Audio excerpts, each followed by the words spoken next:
हाँ जी बच्चों, पढ़ के आए हो जो होमवर्क दिया था? पूछ लो, पूछ लो। Yes ma'am. डाउट है? किसको है डाउट?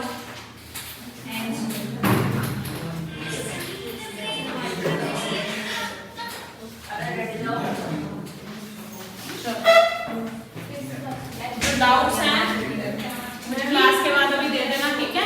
एक लाइन है, कोई बात नहीं। क्या डाउट? ठीक है, कैपिटल वाला पोर्शन रीड कर लिया आप लोगों ने क्लास में? चलो अब हम पढ़ते हैं शेयर्स के बारे में। आप पूछ रहे थे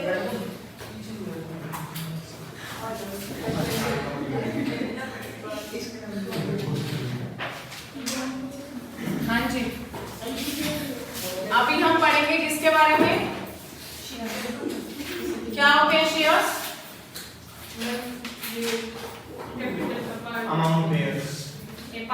सुनो, आपने कैपिटल पढ़ी तो मतलब कैपिटल को टुकड़ों में बांट देना, ठीक है? टुकड़ों में बांट देना। मान लो 10 लाख रुपए की कैपिटल है और आपने 100 रुपए का एक शेयर बनाया।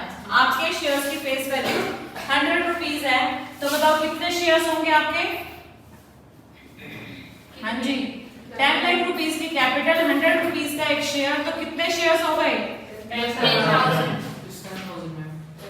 ठीक है, तो यानी कि कैपिटल को टुकड़ों में बांट देना, दैट इज कॉल्ड शेयर। यही मतलब होता है। तो शेयर का मतलब देखो, कंपनीज एक्ट क्या डिफाइन करता है? The share which means a share in the share capital of a company and includes stock. Stock क्या होता है? जैसे कुछ आपके सेम टाइप के शेयर्स हैं, उनका इकट्ठे बंडल बना देना। क्या करना?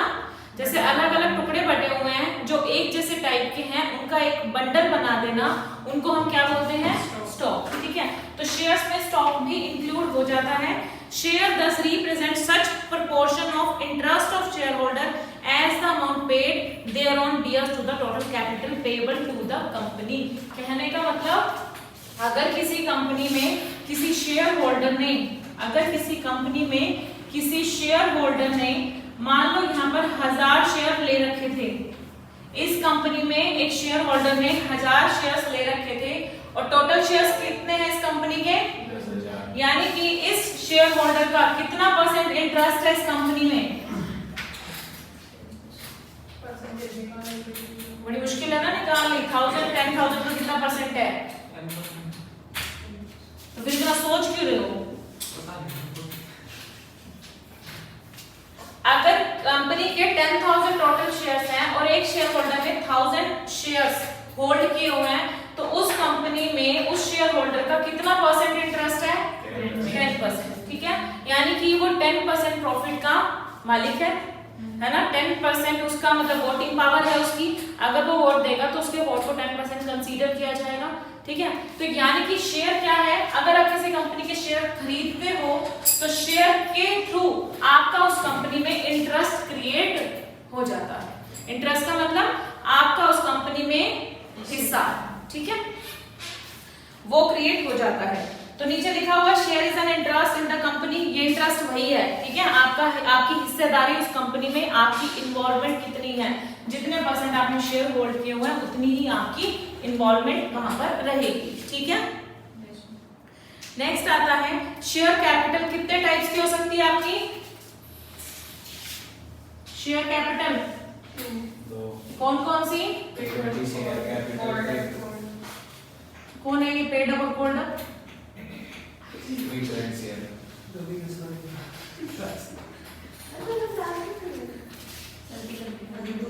शेयर कैपिटल कितने टाइप्स की हो गई? Equity and preference. Equity share holders बताओ कौन होते हैं? वोटिंग में भी राइट होता है, जिनके पास वोटिंग पावर होती है और कंपनी के ओनर होते हैं। ठीक है, और प्रेफरेंस शेयर होल्डर्स जिनके पास वोटिंग राइट्स नहीं होते हैं, ओनली किस चीज के लिए हिस्सेदार होते हैं? ये डिविडेंड के लिए। अब एक बात बताओ, जब कंपनी डिसॉल्व होती है तो जब रीपेमेंट की बात आती है तो इन दोनों में से पहले किसको पेमेंट होगी? प्रेफरेंस वालों को। इनके नाम से ही क्लियर है कि रीपेमेंट के टाइम पे किनको प्रेफरेंस दी जाएगी? प्रेफरेंस शेयर होल्डर्स को। ठीक है, इक्विटी का नंबर उनके बाद आएगा। ठीक है, इक्विटी शेयर होल्डर कोई पर्सन इसलिए बनना चाहता है ताकि वो कंपनी की डिसीजन मेकिंग में अपना पार्टिसिपेशन दे सके, इसलिए वो मेंबर्स इक्विटी शेयर्स होल्ड करते हैं। अब मुझे एक बात बताओ, शेयर्स जो है वो मूवेबल प्रॉपर्टी है या इमूवेबल प्रॉपर्टी है? मूवेबल। ट्रांसफरेबल होती है, इधर से उधर ले जा सकते हैं शेयर्स को, तो मूवेबल प्रॉपर्टी है। और शेयर्स को हम नंबर में काउंट कर सकते हैं ना, ये नंबर ही तो है कि 10,000 शेयर्स नंबर में तो काउंट कर रहे हैं, तो शेयर्स शैल बी नंबर्ड। ठीक है, नेक्स्ट आता है आपका इक्विटी शेयर कैपिटल और प्रेफरेंस शेयर कैपिटल। अब इक्विटी शेयर कैपिटल के भी दो पार्ट्स हो गए, कौन कौन से? With voting rights, with voting rights और विद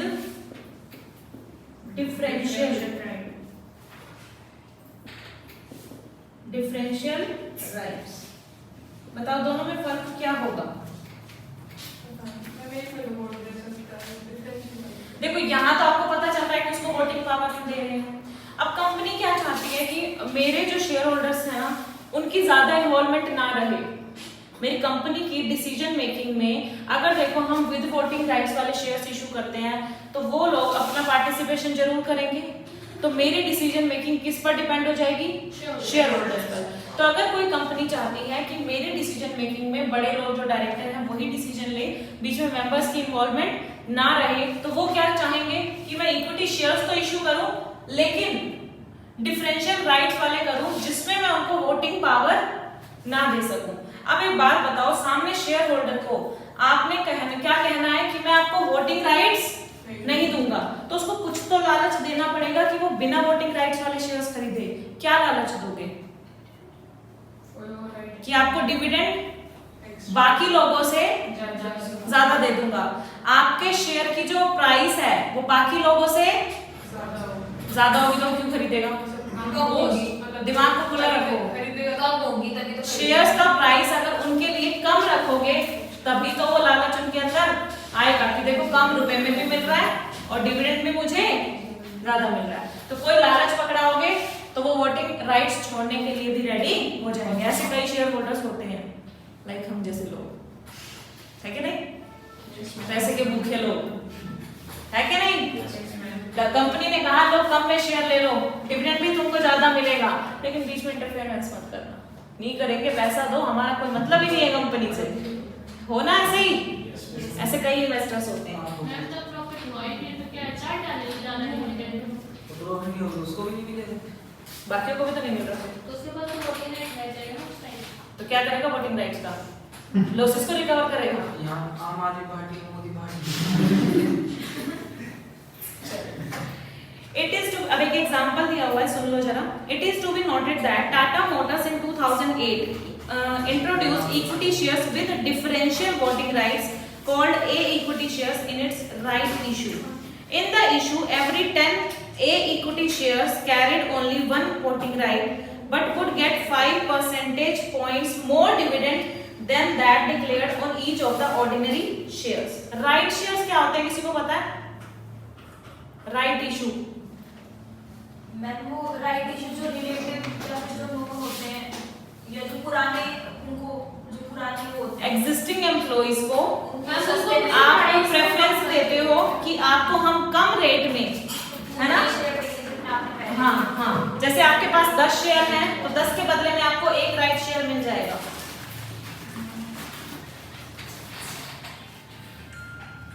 आपको 10 के बदले में एक राइट शेयर अलॉट कर दिया जाएगा। हम आपको ऐसा ऑफर दे रहे हैं, आपको हम राइट दे रहे हैं कि आप ये शेयर खरीद सकते हो। बाकी बाहर वाली जनता से, आम जनता से पहले आपको अधिकार दिया जाता है कि आप हमारी कंपनी के पुराने शेयर होल्डर्स हो, तो हम आपको राइट देते हैं कि आप हमारी कंपनी के शेयर्स और खरीद सकते हो। ठीक है, तो इसमें क्या किया इन्होंने राइट इशू निकाला। In the issue, every 10 equity shares carried only one voting right. मतलब जिसके पास 10 शेयर हैं उसको एक वोटिंग राइट मिलेगा, समझ रहे हो? जिसके पास 100 शेयर्स होंगे यानी कि उसके कितने वोट्स काउंट होंगे? ओनली 10, समझ रहे हो ना? तो यानी कि वैसे तो क्या होता है कि जितने शेयर्स उतने ही वोटिंग राइट, लेकिन यहाँ पे क्या किया हमने? कम करने की कोशिश की, वोटिंग राइट्स को कम करने की कोशिश की। अगर आप शेयर होल्डर का वोटिंग राइट कम करने की कोशिश कर रहे हो तो उसको कुछ तो लालच दोगे। तो उन्होंने क्या दिया? डिविडेंड डिविडेंड जो है कंपनी शेयर होल्डर्स को 5% ज्यादा देगी, किससे? जो ऑर्डिनरी शेयर होल्डर्स को प्रोवाइड कर रही है, समझ रहे हो? तो उन्होंने कहा ठीक है हम वोटिंग राइट्स कम कर लेते हैं लेकिन हमें डिविडेंड ज्यादा चाहिए। Since a equity share did not carry the similar voting rights, मतलब 10 के बदले 10 वोटिंग राइट नहीं मिल रहे हैं, it was being traded at discount, इसको आपको शेयर्स को कम प्राइस पर भी इशू करना पड़ेगा to other common shares having full voting. Other companies which have issued equity shares with differential voting rights are Future Retail, Jain Irrigation among others. ठीक है, example दे रखा है, यानी कि आप डिफरेंशियल वोटिंग राइट्स इशू कर सकते हो, आपके पास अधिकार है, कंपनी को अलाउड है, यस आप कर सकते हो, लेकिन कुछ तो आपको डिफर करना पड़ेगा ना। तो क्या डिफर करोगे? या तो आप डिविडेंड का रेट बढ़ा दोगे और शेयर के प्राइसेस को कम कर दोगे, तभी तो सामने वाला अट्रैक्ट होगा, समझ रहे हो? तो ये हो गए आपके विद वोटिंग राइट्स और विद डिफरेंशियल राइट्स, ठीक है। प्रेफरेंस शेयर कैपिटल का मीनिंग मैं आपको समझा चुकी हूँ, जिनको पार्टिसिपेशन का कोई हक नहीं होता है, लेकिन डिविडेंड की पेमेंट इनको फिक्स की जाती है। अगर प्रॉफिट कमाया है कंपनी ने तो आपको प्रेफरेंस डिविडेंड जरूर प्रोवाइड किया जाएगा, सुना है ना ऐसा? और रीपेमेंट के टाइम पे इक्विटी वालों से पहले आपको पेमेंट की जाएगी, क्लियर है? हाँ जी, आगे बढ़ सकते हो? चलो ये पोर्शन हो गया है कवर। जो चीज मैं थोड़ा सा लाइटली करवा रही हूँ उसमें से क्वेश्चन आएगा ही नहीं, मतलब इसमें से नहीं आएगा। मैं बताती हूँ इसमें से क्वेश्चन जो बनेगा। इसमें से जो क्वेश्चन बनता है या केस स्टडी बनती है वो बनती है डॉक्ट्राइन से रिलेटेड। डॉक्ट्राइन क्या होता है? प्रिंसिपल। क्या होता है? प्रिंसिपल मतलब वो स्कूल वाला प्रिंसिपल नहीं है, टू द प्रिंसिपल, ये सिद्धांत वाला प्रिंसिपल है। स्पेलिंग देख के पता लग जाना चाहिए, ठीक है? डॉक्ट्राइन का मतलब प्रिंसिपल यानी कि सिद्धांत। 3 सिद्धांत है यहाँ पर, एक मिनट, हाँ ये 3 है। कौन कौन से? एक है आपका अल्ट्रा वायर्स, एक है आपका कंस्ट्रक्टिव नोटिस, ठीक है, और एक है आपका इनडोर मैनेजमेंट। क्वेश्चन बनेगा तो इन तीनों में से ही बनेगा, क्लियर? क्वेश्चन बनेगा तो इन तीनों में से ही बनेगा, या एक आपका कॉर्पोरेट व्हील थ्योरी आता है, पहला पता है वो नहीं मिल रहा, अभी मिल जाएगा कोई बात नहीं, ठीक है? या फिर इन चारों में से ही क्वेश्चन बनता है, अदरवाइज तो क्वेश्चन नहीं आता। एक मैंने आपको जो वो सेक्शन 8 कंपनीज जिनको मैंने इंपॉर्टेंट मान कराया वो तो करना ही है आपको, है ना? सेक्शन 8 कंपनीज के बारे में वो बहुत बार क्वेश्चन आता है, जबरदस्ती कुछ भी। चलो मेमोरेंडम ऑफ एसोसिएशन क्या होता है? एमओए। थैंक यू, इतनी बड़ी डिटेल है। मेमोरेंडम ऑफ एसोसिएशन क्या होता है? एमओए। आर्टिकल ऑफ एसोसिएशन क्या होता है? एओए। क्लैप बता। हम पानी पूरी और कुरकुरे खाने वालों में यही आता है। चलो एमओए मतलब जो मेमोरेंडम ऑफ एसोसिएशन, पता क्या लिखते हैं हम एमओए में? ऑब्जेक्टिव, है ना? कंपनी किस पर्पस के लिए बनी है? ध्यान रखना एमओए और एओए ये 2 इंपॉर्टेंट डॉक्यूमेंट्स हैं जिनके बिना कंपनी कभी भी नहीं बन सकती है। अगर ये दोनों एब्सेंट है तो कंपनी नहीं बन पाएगी, क्लियर है? समझ रहे हो? तो इन दोनों का होना बहुत जरूरी है एक कंपनी की फॉर्मेशन में। तो एमओए में हम क्या लिखते हैं? एमओए में हम लिखते हैं कि हमारा ऑब्जेक्टिव क्या है, कंपनी किस पर्पस के लिए बनाई जा रही है। तो इसमें कुछ क्लोजेस होते हैं, वो क्या क्लोजेस हैं? अच्छा यहाँ पर ना कुछ टेबल्स गिवन है ना? टेबल ए, टेबल बी, सी, डी, ई, ठीक है? इन टेबल में अलग अलग कंपनीज को लिखा गया है कि टेबल ए में कौन सी कंपनी लिखी जाती है, कौन सी कंपनी का एमओए लिखा जाता है, company limited by shares. Table B में company limited by guarantee but not having share capital, limited by guarantee है लेकिन उसके पास शेयर कैपिटल नहीं है। अब सी में क्या होगा कि गारंटी भी है और शेयर कैपिटल भी है, और डी में है अनलिमिटेड कंपनी, और ई में है unlimited company and having share capital. तो ये 5 टेबल्स हैं जिसमें आपका डिफाइन किया गया है कि कौन सी कंपनी के एमओए के लिए आपको कौन सी टेबल के फॉर्मेट को फॉलो करना है। ठीक है, ये याद करने की जरूरत नहीं है। कंटेंट्स ऑफ मेमोरेंडम, मेमोरेंडम में क्या क्या चीजें लिखी जाती है बताओ बच्चों, याद है आपको? एमओए में कौन कौन से कंटेंट लिखे जाते थे? Name close, registered office close, object close, कुछ हमने पुराना बचपन याद कर लो भाई, लायबिलिटी क्लोज और कैपिटल,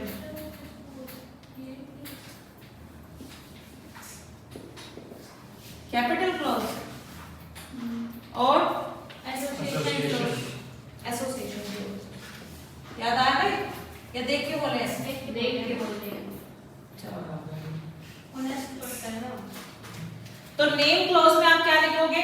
कंपनी का नाम, कंपनी का नाम क्या है वो लिखोगे एमओए में। ठीक है, लिमिटेड है या प्राइवेट लिमिटेड है, उस नाम से ही पता चलेगा कि कंपनी का क्या स्टेटस है। ठीक है, रजिस्टर्ड ऑफिस क्लोज में क्या लिखोगे? कंपनी का रजिस्टर्ड ऑफिस कौन से स्टेट में है, सिर्फ इतना लिखना है, एड्रेस नहीं जाएगा यहाँ पर, क्या जाएगा? कौन से स्टेट में है। ठीक है, नेक्स्ट आता है आपका ऑब्जेक्ट क्लोज, कंपनी किस उद्देश्य के लिए बनी है। अब मेरी बात सुनना, यहाँ से थोड़ा सा मैं रिलेट करूंगी ऑब्जेक्ट क्लोज से डॉक्ट्रिन ऑफ अल्ट्रा वायर्स को।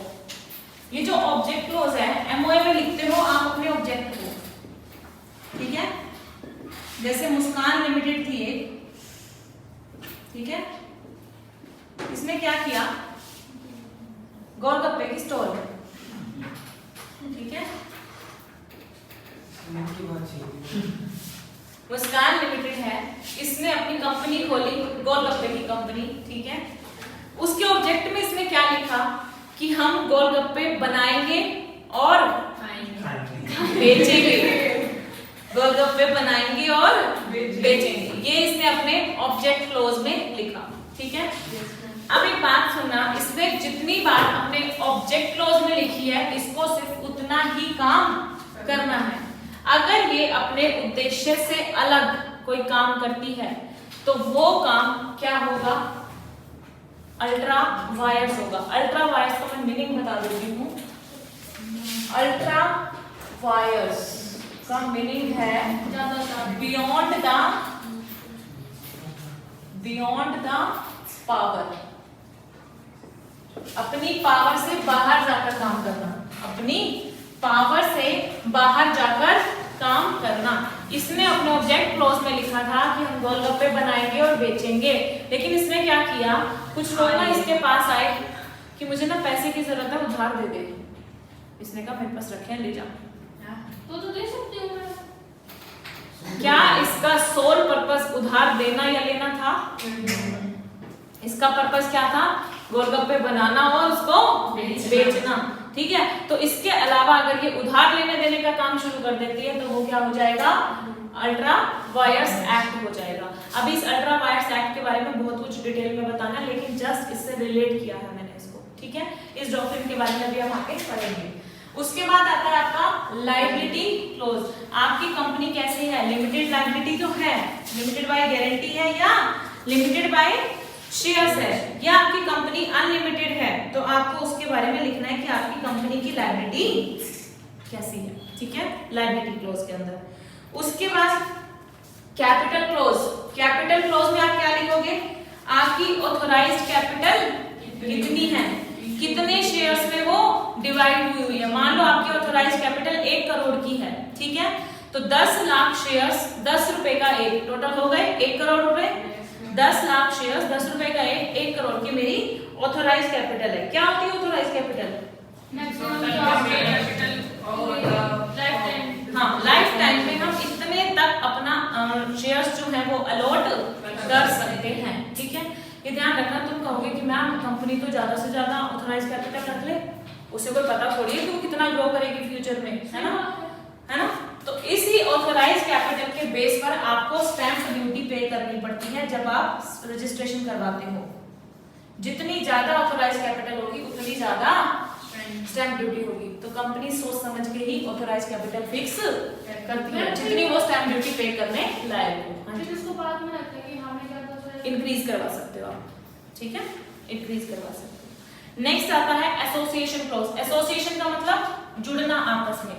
कंपनी में प्राइवेट कंपनी में कितने लोग आकर जुड़ते हैं? दो, और वो अपना काम शुरू करते हैं, तो एक दूसरे से एसोसिएट होते हैं।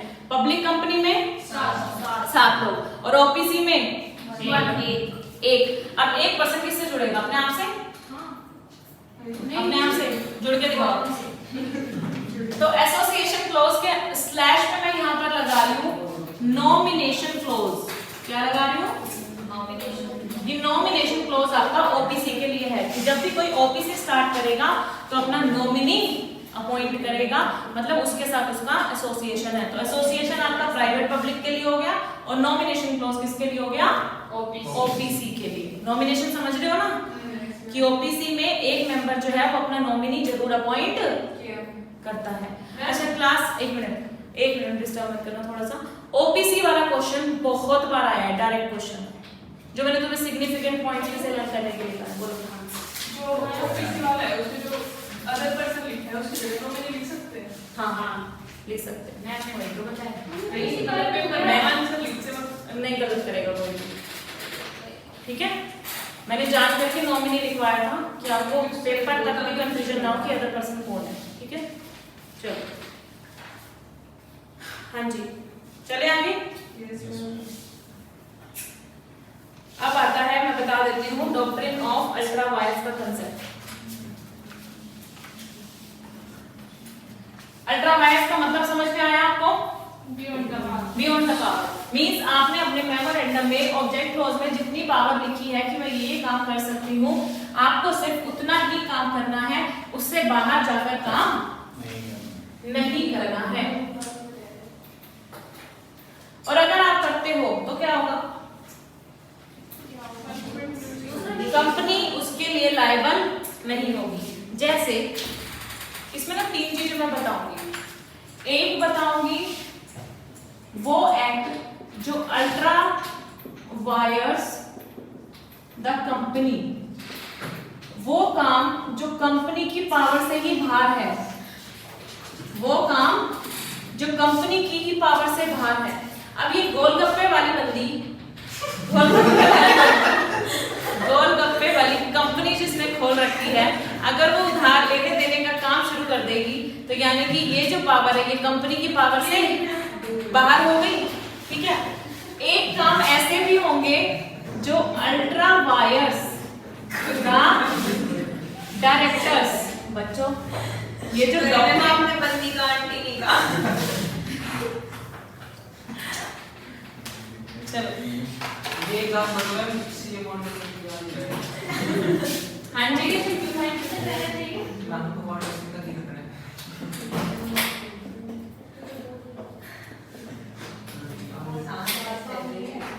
एक मिनट मेरी बात सुन लो। ये जो तीनों डॉक्ट्रिन है ना, इन तीनों डॉक्ट्रिन में बहुत सीरियसनेस की जरूरत है, ठीक है। मैं मजाक में समझाऊंगी तो सही, लेकिन इधर मैं यहाँ पर भी थोड़ा सा भी ध्यान रखा, आपको कुछ समझ में नहीं आएगा, ठीक है। और ये तीनों इंपॉर्टेंट है, इसलिए ध्यान अच्छे से लो। मुस्कान का तो पटक गया।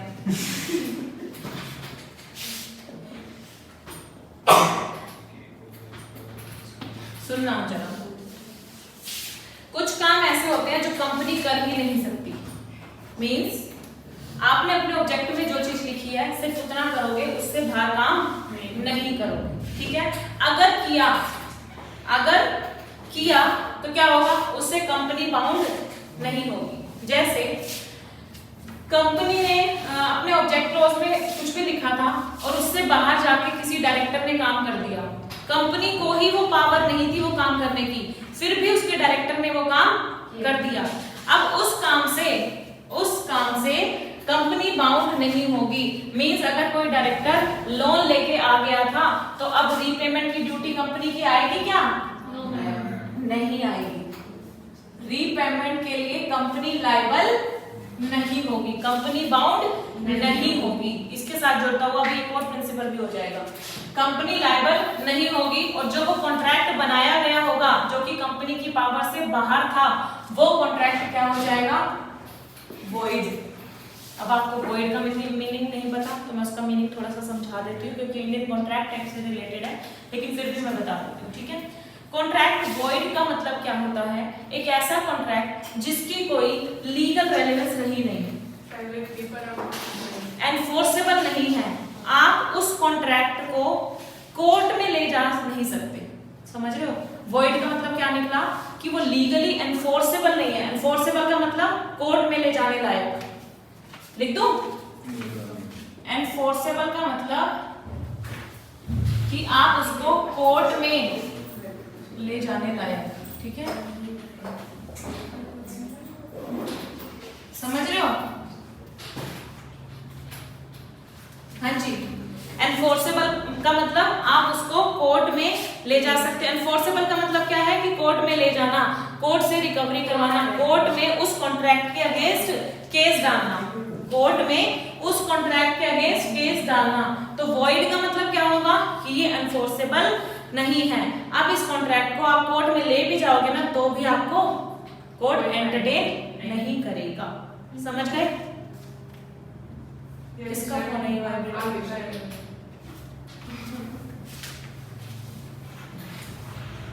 नहीं तो नहीं है। चलो समझ गए? तो अगर कोई एक्ट आपकी कंपनी की पावर से ही बाहर है और वो एक्ट कर दिया जाता है तो वो कंपनी उसके लिए लायबल नहीं होगी और वो कॉन्ट्रैक्ट कैसा बन जाएगा? वॉइड। उस कॉन्ट्रैक्ट के बिहाफ पर कोई भी क्रेडिटर जिसने लोन प्रोवाइड किया था वो कोर्ट में जाएगा तो भी उसको कुछ नहीं मिलेगा। कोर्ट कहेगा अपना केस वापस ले जाओ। अब एक बात बताओ, इससे तो नुकसान हो जाएगा ना क्रेडिटर को। भाई उसे क्या पता कि कंपनी की पावर में क्या है और क्या नहीं है? किसमें? एमओए में। Very good, very good, very good. Creditor को क्या पढ़ लेना चाहिए था? क्रेडिटर को क्या पढ़ लेना चाहिए था कि कंपनी की कितनी पावर है वो कहाँ लिखी होगी? मेमोरेंडम में। कंपनी का क्या उद्देश्य है, क्या ऑब्जेक्ट है, वो कहाँ लिखा होगा? एमओए में, ठीक है। तो पहले क्रेडिटर को पढ़ लेना चाहिए था, उसके बाद कंपनी के डायरेक्टर को लोन देना चाहिए था। और इस डॉक्ट्रिन को हम बोलते हैं, एक मिनट, इस डॉक्ट्रिन को हम बोलते हैं डॉक्ट्रिन ऑफ कंस्ट्रक्टिव नोटिस। यानी कि एमओए, एक बात सुनना मेरी जरा, एमओए, एओए और साथ में आपकी जो आरसी होती है, ये सब क्या होते हैं? ये पब्लिक डॉक्यूमेंट होते हैं। पब्लिक डॉक्यूमेंट का मतलब अगर आप एमसीए की साइट को खोलोगे, अगर आप एमसीए की साइट को खोलोगे तो किसी भी कंपनी के बारे में अगर आपको उसका एमओए पढ़ना है, एओए पढ़ना है और उसकी आरसी देखनी है, वो आपको इजीली अवेलेबल हो जाती है, ठीक है। तो कोई भी पार्टी, कोई भी थर्ड पार्टी या क्रेडिटर अगर किसी कंपनी से डील करना चाहता है तो कंपनी क्या कहेगी? मैंने ये तीनों चीजें पब्लिकली निकाली हुई हैं, इनको पढ़ के मेरे पास आना। अगर इनको बिना पढ़े मेरे पास आए और अपना कोई आपने लोन प्रोवाइड कर दिया, उसके लिए मैं लायबल नहीं होगा। बात समझ में आ रही है? तो यानी कि जो ये डॉक्ट्रिन ऑफ कंस्ट्रक्टिव नोटिस है, ये किसको सेव करके चलता है? किसको? कंपनी को। इससे कंपनी सेव होगी ना, कंपनी अपना पॉइंट ऑफ व्यू रख सकती है ना कि देखो मेरे ये जो डॉक्यूमेंट्स है ये पब्लिक डॉक्यूमेंट्स है, आपको इनको पढ़ लेना चाहिए था, उसके बाद ही मुझसे डील करना चाहिए था। अगर आपने नहीं पढ़ा तो इसमें मेरी कोई गलती नहीं है। ऐसा तुम भी बहुत बार करते हो। प्ले स्टोर से कोई ऐप इंस्टॉल करते हो, उसकी कुछ टर्म्स एंड कंडीशन आती है जिसको तुम यूं भर उड़ा देते हो, सीधा एग्री, उसमें जो कुछ भी लिखा हो कौन पढ़े, है ना। लेकिन जब आप एग्री का बटन दबाते हो, इसका मतलब क्या होता है कि आपने वो पूरा पढ़ा है, पढ़ने के बाद ही एग्री किया है। चाहे उसमें ये भी लिखा हो कि हम आपके पूरे फोन की डिटेल देख सकते हैं, देख लो। प्ले स्टोर पे तो नहीं होते मैम, उसमें तो वो सारे वैसे आते हैं। अगर कोई वगैरह से डाउनलोड करके, हाँ प्ले स्टोर पे, प्ले स्टोर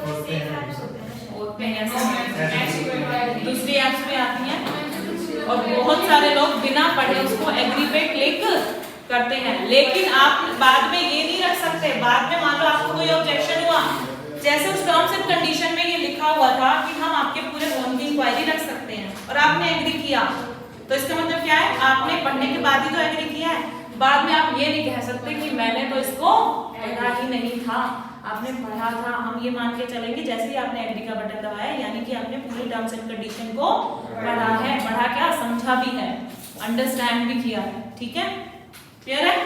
हम अगर हमें भी दबाएंगे तो मुझे इंस्टॉल हो गई क्या? अगर हम ऐप पे दबाएंगे नहीं तो इंस्टॉल होगा। हाँ, तो तभी तो फिर आपको अगर उसकी टर्म्स एंड कंडीशन अच्छी लगे तो इंस्टॉल करो, नहीं लगे तो मत करो। अगर एग्री करने के बाद अच्छी नहीं लगी ना तो आपके लिए दिक्कत हो जाएगी, है कि नहीं? चले आगे। तो दो डॉक्ट्रिन समझ में आए। कंस्ट्रक्टिव नोटिस का मतलब क्या है कि आपको कंपनी से डील करने से पहले उसके पब्लिक डॉक्यूमेंट्स को रीड कर लेना चाहिए, उसके बाद ही कंपनी के साथ एग्रीमेंट करना चाहिए। अगर आप बिना पढ़े कोई कॉन्ट्रैक्ट करते हो तो उसके लिए कंपनी लायबल नहीं होगी। ये कितने पेजेस का होते हैं MOU? या किसी भी कंपनी का खोल के देखो, फिक्स थोड़ी ना होते हैं, कोई फिक्स पेजेस नहीं है। जितनी बड़ी होगी उतनी ज्यादा। नहीं, ऐसा नहीं है, कौन पढ़ता है? सब पढ़ती है। जो कॉन्ट्रैक्ट करती है, कॉन्ट्रैक्टिंग पार्टी होती है, वो सब पढ़ती है। ठीक है, चलो एक ये वाला समझ में आया, ये पहला समझ में आया। कंपनी बाउंड नहीं होगी, वो कॉन्ट्रैक्ट वॉइड हो जाएगा, कोर्ट उसमें कंपनी के ऊपर कोई क्लेम नहीं डाल सकती है। ठीक है, सामने वाली पार्टी क्लेम ले भी नहीं पाएगी। अब दूसरा सुनना, act ultra vires the director. इसका मतलब अल्ट्रा वायर्स का मतलब क्या है, beyond the power, beyond the power of director. कुछ काम ऐसे होंगे जो डायरेक्टर्स की पावर के बाहर होंगे लेकिन कंपनी का सामान है। समझ रहे हो मेरी बात? जैसे एग्जांपल लो, मान लो कंपनी ने फिक्स किया हुआ था कि डायरेक्टर्स, हे डायरेक्टर्स, तुम 10 लाख का लोन अपनी मर्जी से ले सकते हो कंपनी के लिए, पर्सनल नहीं, कंपनी के पर्पस के लिए 10 लाख का लोन आप अपनी मर्जी से ले सकते हो, ऐसी अथॉरिटी मैं आपको देता हूँ। लेकिन अगर आपको 10 लाख से ऊपर का लोन लेना है तो आपको क्या करवाना पड़ेगा, शेयर होल्डर्स को बुलवाना पड़ेगा और ऑर्डिनरी रेजोल्यूशन पास करवाना पड़ेगा। ऑर्डिनरी रेजोल्यूशन क्या होता है पता है? सबकी एग्री वगैरह नहीं पता, मैंने उसको ही बता देती हूँ मैं। आपके 2 रेजोल्यूशन होते हैं, किसके, शेयर होल्डर्स के। किसके होते हैं ये रेजोल्यूशन? शेयर होल्डर्स के, कंपनी के मेंबर्स के। ठीक है, एक होता है ऑर्डिनरी और एक होता है स्पेशल। ठीक है, ये रेजोल्यूशन क्या है, डिसीजन लेना। रेजोल्यूशन क्या है, डिसीजन लेना। कैसे डिसीजन ले रहे हैं सुनना जरा। मैंने कोई बात रखी मीटिंग में, और मैंने कहा कितने लोग इससे एग्री करते हैं। यहाँ पर बैठे थे 10 मेंबर, अभी 9 है, ठीक है, 9 ही लेते हैं। यहाँ बैठे हैं 9 मेंबर, ठीक है। 9 मेंबर्स ने क्या कहा, मैंने कहा कि मैं ये बात रखना चाहती हूँ कि मंडे को टेस्ट होगा। कितने लोग हाथ खड़े करते हैं, करना जरा, कि मंडे को टेस्ट देना है। देना ही है। हाँ है ना, 2 चाहते हैं 3 देना है, नहीं है 3, बस 3 लोग, यानी कि 9 में से 6 लोग अगेंस्ट में हैं और 3 लोग फेवर में, तो ऑर्डिनरी रेजोल्यूशन पास होगा, नहीं होगा। यानी कि आपको ऑर्डिनरी रेजोल्यूशन पास करने के लिए क्या चाहिए, मेजॉरिटी चाहिए। क्या चाहिए, मेजॉरिटी का मतलब मोर देन 50, आधे से ज्यादा लोग अगर उस चीज में एग्री कर जाएं तो ही ऑर्डिनरी रेजोल्यूशन पास होता है, अदरवाइज नहीं होता है। अदरवाइज इस बात पे ध्यान देना, ऑर्डिनरी रेजोल्यूशन या तो पास होगा या पास नहीं होगा, इसके अलावा कोई ऑप्शन नहीं है। आप ऐसा नहीं कहोगे कि ऑर्डिनरी रेजोल्यूशन पास नहीं हुआ तो स्पेशल पास हो गया, या स्पेशल पास नहीं हुआ तो ऑर्डिनरी। अभी पहले स्पेशल बता देते हैं। मंडे का टेस्ट कैंसिल समझे नहीं, ये एग्जांपल है, ये काल्पनिक क्या उस पर आधारित है, इसको पर्सनली ना ले, ठीक है। चलो, स्पेशल रेजोल्यूशन क्या होता है, यहाँ पर तो आपको कितनी कंसेंट चाहिए थी, 50% से ज्यादा। स्पेशल रेजोल्यूशन में आपको, मैंने जब कहा है कि ये टॉपिक इंपॉर्टेंट है तो इंपॉर्टेंट है, ठीक है, बातें बंद कर दो। ऑर्डिनरी रेजोल्यूशन कब पास होता है? जब 50% से ज्यादा लोग एग्री कर जाते हैं। स्पेशल रेजोल्यूशन कब पास होगा? जब 75% यानी कि 75% का मतलब 3/4, 1/3 तो 1/4 को छोड़ 3/4 हो गया, 3/4 हो गया। यानी कि जो अगेंस्ट वाले लोग हैं, जो अगेंस्ट वाले लोग हैं, फेवर वाले लोग अगेंस्ट वाले का 3 गुना होने चाहिए। ये बात समझ रहे हो इससे?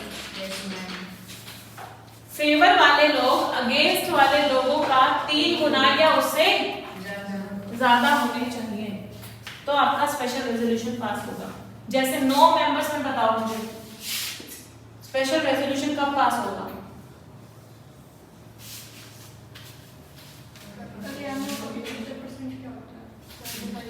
डिवाइडेड बाय 10 ले लो एक बार, 12 ले लो बस। अब ठीक है, नो क्या कह रहे हो? नो 9 मेंबर फेवर में होने चाहिए और 3 किस में होने चाहिए? तो 12 का आपने 75% किया, 9 आया। तो समझ रहे हो कितने अगेंस्ट वाले लोगों का 3 गुना लोग फेवर में होने चाहिए, तभी आपका स्पेशल रेजोल्यूशन पास होगा। अब जैसे हमारे एग्जांपल में मान लो 12 मेंबर हैं, उनमें से 9 ने हाँ कर दी और 3 ने मना कर दी, तो स्पेशल रेजोल्यूशन पास हो जाएगा। लेकिन अगर 8 ने हाँ करी और 4 ने मना करी तो स्पेशल रेजोल्यूशन नहीं होगा। अब कुछ बच्चे क्या करते हैं कि 8 ने हाँ कर दी, 4 ने मना कर दी, तो मैम ऑर्डिनरी तो पास हो गया ना। सही बात है।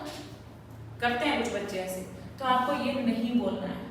अगर आपने मीटिंग बुलाई थी किसके लिए? स्पेशल के लिए, तो स्पेशल ही पास करना है। अगर वो नहीं होता तो पास नहीं होगा। स्पेशल को आप ऑर्डिनरी से रिप्लेस नहीं करोगे। अगर मीटिंग में आपने मेंबर्स को कहा था कि हम स्पेशल रेजोल्यूशन पास करना चाहते हैं, तो 9 और 3 में पास होगा, और अगर 8 और 4 का रेशियो आ जाता है तो पास नहीं होगा। लेकिन ऑर्डिनरी का कोई स्कोप नहीं है। और अगर मीटिंग बुलाई गई है ऑर्डिनरी रेजोल्यूशन के लिए तो आपको मेजॉरिटी चाहिए। यहाँ पर अगर इस केस में ऐसा होता तो ऑर्डिनरी रेजोल्यूशन पास हो जाएगा। बताओ बच्चों, इतनी बात समझ में आई? अब मेरी बात सुनना, अब आती हूँ इसी पॉइंट पे अपने वापस। कुछ काम ऐसे होते हैं जो डायरेक्टर्स की पावर से बाहर होते हैं लेकिन कंपनी की पावर के अंदर होते हैं। जैसे मैंने डायरेक्टर्स को कहा था कि डायरेक्टर्स तुम 10 लाख तक का लोन अपनी मर्जी से ले सकते हो, लेकिन अगर आपको 10 लाख से ऊपर का लोन लेना है तो आपको शेयर होल्डर्स को बुलाकर क्या पास करवाना है? ऑर्डिनरी रेजोल्यूशन पास करवाना है। समझ रहे हो? ऑर्डिनरी रेजोल्यूशन पास करवाना है। अब डायरेक्टर्स ने क्या किया? 20 लाख का लोन बिना रेजोल्यूशन पास करवाए ले लिया। क्या किया? 20 लाख का लोन बिना रेजोल्यूशन पास करवाए डायरेक्टर्स ने अपनी मर्जी से बैंक में अप्लाई कर दिया और बैंक ने दे भी दिया। बताओ कंपनी बाउंड है? नहीं है। क्यों? क्योंकि कॉन्ट्रैक्ट कैसा हो गया? वॉइड। लेकिन एक बात सुनना, अभी तो तुमने कह दिया कि कंपनी लायबल नहीं है, लेकिन आप बाद में क्या कहोगे? बाद में क्या कहोगे? कंपनी क्या कहती है? मेंबर्स क्या कहेंगे डायरेक्टर को प्यार करते हुए? ठीक है, मेंबर्स क्या कहेंगे? जा बेटा, तुझे आज के तो दिन माफ कर दिया मैंने, लेकिन आगे ये गलती नहीं होनी चाहिए। माफ कैसे करेंगे? वो कर देंगे कि 20 वो क्या कर देंगे? 10 की जगह 20। हाँ, यानी कि वो रेजोल्यूशन पास कर देंगे। वो क्या कर देंगे? अगर 20 लाख का लोन लिया था तो वो मेंबर्स क्या करेंगे कि जा डायरेक्टर जा, तुमको मैंने माफ कर दिया। माफ करने का मतलब कि वो रेजोल्यूशन पास कर देंगे, यानी कि डायरेक्टर्स को परमिशन बाद में मिल गई, है ना? तो इसका मतलब क्या है? It should be ratified by members. अगर मेंबर्स ने इसको रेटिफाई कर दिया है तो यानी कि अब अलाउ कर दिया कि डायरेक्टर कोई बात नहीं, तुमने ये काम कर दिया ना, आज के टाइम हम आपको माफ कर देते हैं, हम रेजोल्यूशन पास कर देते हैं। ठीक है, क्लियर है? समझ में आया? अब नेक्स्ट पॉइंट आता है act ultra vires the articles.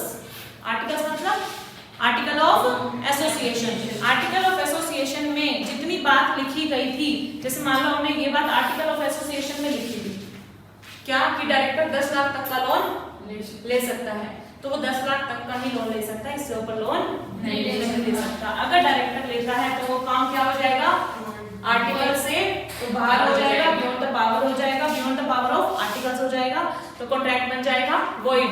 लेकिन यहाँ पर भी हम सुधार कर सकते हैं, कैसे, बोलो बोलो। वहां अपने मेंबर से रेजोल्यूशन पास करवा दिया था, क्योंकि जिस चीज के लिए जो चीज जरूरी थी वो हो गई थी बाद में। अब यहाँ क्या कर सकते हैं हम, आर्टिकल को चेंज तो यानी कि ऑल्ट्रेशन कर दो, किसमें, इन आर्टिकल्स ऑफ एसोसिएशन, ठीक है, क्या कर दो, ऑल्ट्रेशन कर दो और वहां पर क्या लिख दो, 20 लाख का हो जाएगा। अब अलाउ हो गया ना उसको, तो यहाँ भी डायरेक्टर्स को माफी दे दी गई और आर्टिकल को ऑल्टर करके वहां पे 20 लाख का अमाउंट लिख दिया गया। यानी कि मेरी इन 3 बातों से क्या कंक्लूजन निकलता है कि इन 2 के केस में तो ये रेक्टिफाई किए जा सकते हैं, मींस गलती को सुधारा जा सकता है। लेकिन अगर कोई काम कंपनी की पावर के बाहर हो गया है तो चाहे उसमें सारे मेंबर्स क्यों ना एग्री कर जाएं तो भी उस काम को सुधारा नहीं जा सकता। बताओ समझ में आया? Yes ma'am. पक्का? Yes ma'am. रीड करना स्टार्ट कर दूं? Yes ma'am. तो ये बता देना। हाँ बिल्कुल, इसमें तो मुझे जरूर करवाना है क्योंकि ये वाला तो आपको ऐसे समझ में ही नहीं आएगा, ठीक है। चलो, the meaning of the term ultra vires is simply beyond the powers, beyond their powers. The legal phrase ultra vires is applicable only to act done in excess of the legal powers of the doers. This presupposes that powers in their nature are limited. हमने जितने भी persons को जो power दे रखी है, जो authority दे रखी है, वो limited दे रखी है, उनको उन authority के अंदर ही काम करना है। अगर वो उस authority से बाहर काम करते हैं, that is called ultra vires act, ठीक है। चलो, अब आप इसमें जो अंडरलाइन करोगे वो क्या करोगे, एक तो पहली लाइन बियॉन्ड द पावर्स, उसका मीनिंग, ठीक है। उसके बाद आप आ जाओ, उसके बाद ना सेकंड पैराग्राफ मत करो, थर्ड पे आ जाओ कि डॉक्ट्रिन ऑफ अल्ट्रा वायर्स का इंपैक्ट क्या होता है। The impact of doctrine of ultra vires is that company can neither be sued on an ultra vires transaction. Company के ऊपर केस नहीं किया जाता किसी भी अल्ट्रा वायर्स ट्रांजैक्शन के ऊपर, nor can it sue on it, ठीक है। ना ही कोई केस किया जा सकता, ना ही इससे कोई क्लेम लिया जा सकता है। क्यों? मैंने इसका रीजन क्या बताया था आपको, कंस्ट्रक्टिव नोटिस वाला, कि आपको पहले एमओए को पढ़ लेना चाहिए था। तो since the memorandum is a public document, it is open to public inspection, it is open to public inspection. Therefore, when one deals with the company, one is deemed to know about the powers of the company. कोई भी third party जो company से deal करने जा रही है तो हम ये मान के चलते हैं कि वो हमारी पूरी पावर को पढ़ के हमसे डील कर रही है।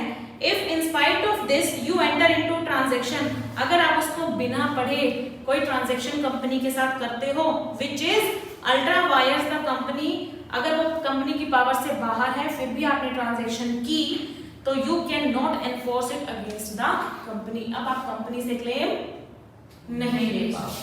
बताओ ये पैराग्राफ समझ में आया? ये पूरा पैराग्राफ अंडरलाइन कर लेना, यही क्रक्स है किसका, अल्ट्रा वायर्स के डॉक्ट्रिन। क्लियर है? Yes ma'am. जैसे एक एग्जांपल दिया हुआ है गोलगप्पे वाली मुस्कान का, if you have supplied goods or performed service on such a contract or lent money, you cannot obtain payment or recover the money lent, but if the money advanced to the company has not been expended, the lender may stop the company from parting with it by means of injunction. इसका meaning पहले मैं आपको बता देती हूँ example का। हुआ क्या था कि कुछ कंपनी ना गुड्स पे डील करती थी, गुड्स बेचने का काम करती थी, ठीक है। इसने क्या किया, पैसा उधार लेना देना शुरू कर दिया, ये इसकी पावर के बाहर है काम, ठीक है। अब एक थर्ड पार्टी थी जिसने इसको लोन प्रोवाइड भी कर दिया, लोन प्रोवाइड भी कर दिया। तो इस एग्जांपल में ये लिखा गया है कि अगर आपने जो लोन दिया था, अभी उसका ओनर कौन है, अभी मैं ही हूँ, ठीक है। जब तक कंपनी ने उस लोन को कहीं पर यूज नहीं किया तब तक उसका ऑनर कौन है, जिसने उधार दिया है। तो अगर कंपनी ने उसको कहीं पर लोन को कहीं पर भी यूज नहीं किया है तो आप कंपनी को रोक सकते हो, स्टे ऑर्डर लगवा सकते हो कोर्ट के पास जाके, क्योंकि आपकी नींद बाद में खुली। जब आपने लोन प्रोवाइड कर दिया उसके बाद आपने उसका एमओयू उठाकर देखा, वहां से पता चला कि ये कंपनी तो उधार बेचने कह रही हूँ, उधार लेने देने का काम करती ही नहीं है और मैंने इसको लोन प्रोवाइड कर दिया, मुझे तो दिक्कत हो जाएगी। अगले दिन ही उसने ऐसा कर लिया था। अब इसने क्या किया, कोर्ट से स्टे ऑर्डर लिया कि इस लोन पर रोक लगा दो कि ये लोन अभी कहीं यूज नहीं हो सकता। तो यस, आप कभी आप जाग रहे हो तो करवा सकते हो, लेकिन अगर वो लोन कहीं यूज हो चुका है, अब आपके पास कुछ है, अब तो बात हाथ से निकल चुकी है, अब आप वो लोन की रिकवरी अगर पार्शली हुआ है तो अगर लोन पार्शली हुआ है तो हाँ तो पार्शियली उसके ऊपर एप्लीकेबल हो जाएगा कि जितना यूज हुआ है उस पर आपका राइट खत्म हो जाएगा, जितना यूज नहीं हुआ है उसके ऊपर आप स्टे ऑर्डर ले सकते हो। तो this is because the company does not become the owner of the company which is ultra vires the company. अगर कोई काम कंपनी की पावर के बाहर है और कंपनी ने वो लोन लिया है तो कंपनी उसकी मालिक नहीं बनी है, क्योंकि उसका ओनर कौन है, अभी लैंडर ही है, उधार देने वाला ही है। He can take back the property, को अपना उधार वापस ले सकता है। लेकिन अगर अल्ट्रा वायर्स लोन जो पावर के बाहर लिया हुआ लोन है, अगर वो यूटिलाइज हो चुका है कंपनी के किसी भी काम में, तो लेंडर क्या बन जाएगा, steps into the shoes of debtors paid off and consequently he would be entitled to recover his loan to that extent from the company। ठीक है, क्लियर है? कंपनी देगी तो ले लेना, लेकिन आप कोर्ट में नहीं जा पाओगे क्योंकि ये उसकी पावर के बाहर का काम था। ठीक है, यस मैम। उसके बाद जो अगला पैराग्राफ डिटेल दिया गया वो इन तीन के बारे में दिया गया। सुन लो जरा, ये एग्जांपल चाहे करना चाहे नहीं करना, मैंने अभी जो अंडरलाइन कराया वो 2 पैराग्राफ है, एक पैराग्राफ वो और ऊपर एक लाइन। ठीक है, an act which is ultra vires the company being void. अगर कोई काम कंपनी की से अल्ट्रा वायर्स है तो वो क्या हो जाएगा, वॉइड हो जाएगा। क्या उसको हम रेटिफाई कर सकते हैं? नहीं। Cannot be ratified by the shareholders of the company. Sometimes act which is ultra vires can be regularised by ratifying it subsequently. वो 2 केस कौन कौन से हैं, ये वाले जिसमें हम रेटिफिकेशन कर सकते हैं। फॉर इंस्टेंस, जैसे एग्जांपल के लिए, if the act is ultra vires the power of directors, तो शेयर होल्डर्स क्या कर सकते हैं, उसको रेटिफाई कर सकते हैं। But if it is ultra vires the articles of the company, तो कंपनी क्या कर सकती है, ऑल्टर कर सकती है आर्टिकल्स को। If the act is within the power of the company but is done irregularly, तो shareholders can validate it. कहने का मतलब अगर ये दोनों चीजें हुई हैं तो आपके पास ऑप्शन है गलती को सुधारने का। इसमें ऑप्शन है रेटिफाई कर देंगे शेयर होल्डर, और यहाँ पर कंपनी क्या कर देगी, आर्टिकल में ऑल्टरेशन कर देगी। लेकिन पहले वाले पॉइंट में कोई चांस नहीं है उसके रेटिफिकेशन का, गलती में सुधार। ठीक है, पूरा पैराग्राफ अगर ये पैराग्राफ से ना करो ना तो सबसे अच्छी बात इसके लिए आपको मिलेगी नीचे जहां पर सम अप कर रखा है, वो 4 पॉइंट्स अगर आपने एज इट इज लिख दिए ना तो फुल मार्क्स कहीं नहीं जाएंगे बजाय पैराग्राफ को पढ़ने के। ठीक है, ये 4 पॉइंट्स देख लो। When an act is performed which though legal in itself is not authorized by the object clause, ऐसे लिख लेना, when an act is performed is not authorized by the object clause। अगर कोई काम ऐसा किया गया है जो object clause से authorized नहीं है of the memorandum, it is said to be ultra vires the company। और अगर ultra vires the company है तो वो क्या हो जाएगा, void हो जाएगा। void का एक दूसरा वर्ड होता है null। ठीक है, उस कॉन्ट्रैक्ट की नलिटी हो जाएगी, कोई उसकी एग्जिस्टेंस नहीं रहेगी। ये लाइन में आपको क्या कट करना है, विच तो लीगल इन इटसेल्फ ये मत करना, और बाय द स्टैट्यूट ये मत करना। मैं पूरा एक बार पढ़ दूं इसको। When an act is performed is not authorized by the object clause of the memorandum, it is said to be ultra vires the company and hence void। and hence void। इतना आपको याद करना है पहला पॉइंट। ठीक है, second point, an act which is ultra vires the company cannot be ratified even by the unanimous consent of all the shareholders। चाहे सारे shareholders मिलकर भी कह देना कि इस गलती को सुधार देते हैं, तब भी आप नहीं सुधार पाओगे। यानी कि पहला पॉइंट देखो, इसके जो फर्स्ट पॉइंट में वो तो पहले अल्ट्रा वायर्स के बारे में बताया गया। ठीक है, सेकंड पॉइंट में ये वाला डिस्कस किया गया। थर्ड पॉइंट में देखना ये आएगा, an act which is ultra vires the directors but intra vires the company can be ratified by the members of the company through a resolution passed at a general meeting। Clear है? और next आता है if an act is ultra vires the articles, तो it can be ratified। कैसे ratify हो सकता है ये? by altering the articles by a special resolution। और ये ध्यान रखना, आर्टिकल्स को ऑल्टर करने के लिए आपको क्या पास करवाना पड़ता है? Special resolution. ठीक है, ये 4 पॉइंट्स याद हो सकते हैं। अगर ये 4 याद कर लिए ना तो नंबर कहीं नहीं गए। अगर ये 4 याद कर लिए, 4 एज इट इज लिख दिए तो नंबर आपके कहीं नहीं गए। और इनको एज इट इज लिखना मेरे हिसाब से कोई बड़ी बात नहीं। बताओ बच्चों, पक्का? रोहित क्यों खामोश हो गया इतना? रेटिफाइड का मीनिंग होता है किसी भी डॉक्यूमेंट को लीगल बनाना। जैसे आपने गलती को कैसे सुधारा था, शेयर होल्डर्स ने कैसे रेटिफाई किया? रेजोल्यूशन पास करके। अब उसके काम को उसने लीगल कर दिया। जो डायरेक्टर पावर उसको नहीं थी काम करने की, अब उसको पावर दे दी गई रेटिफाई करके। समझ रहे हो रेटिफिकेशन का मतलब? चलो, तो इस सुनना जरा, डॉक्ट्रिन ऑफ अल्ट्रा वायर्स की फायदे क्या है? कंपनी को फायदा है, कंपनी को फायदा है ना कि वो बोल सकती है कि मेरे डॉक्यूमेंट को पढ़ के मेरे पास आना ट्रांजैक्शन करने, अगर बिना पढ़े आ गए तो मैं उसके लिए लायबल नहीं होगी। लेकिन इसके कुछ नुकसान भी हैं। वो क्या है कि यहाँ पर गलती को सुधारा जा सकता है बाद में, कि ऑल्टरेशन करना आजकल आसान हो गया है और रेटिफिकेशन मेंबर से करवाना भी आसान हो गया। तो disadvantage of this doctrine outweighs main advantage, namely to provide protection to the shareholders and creditors.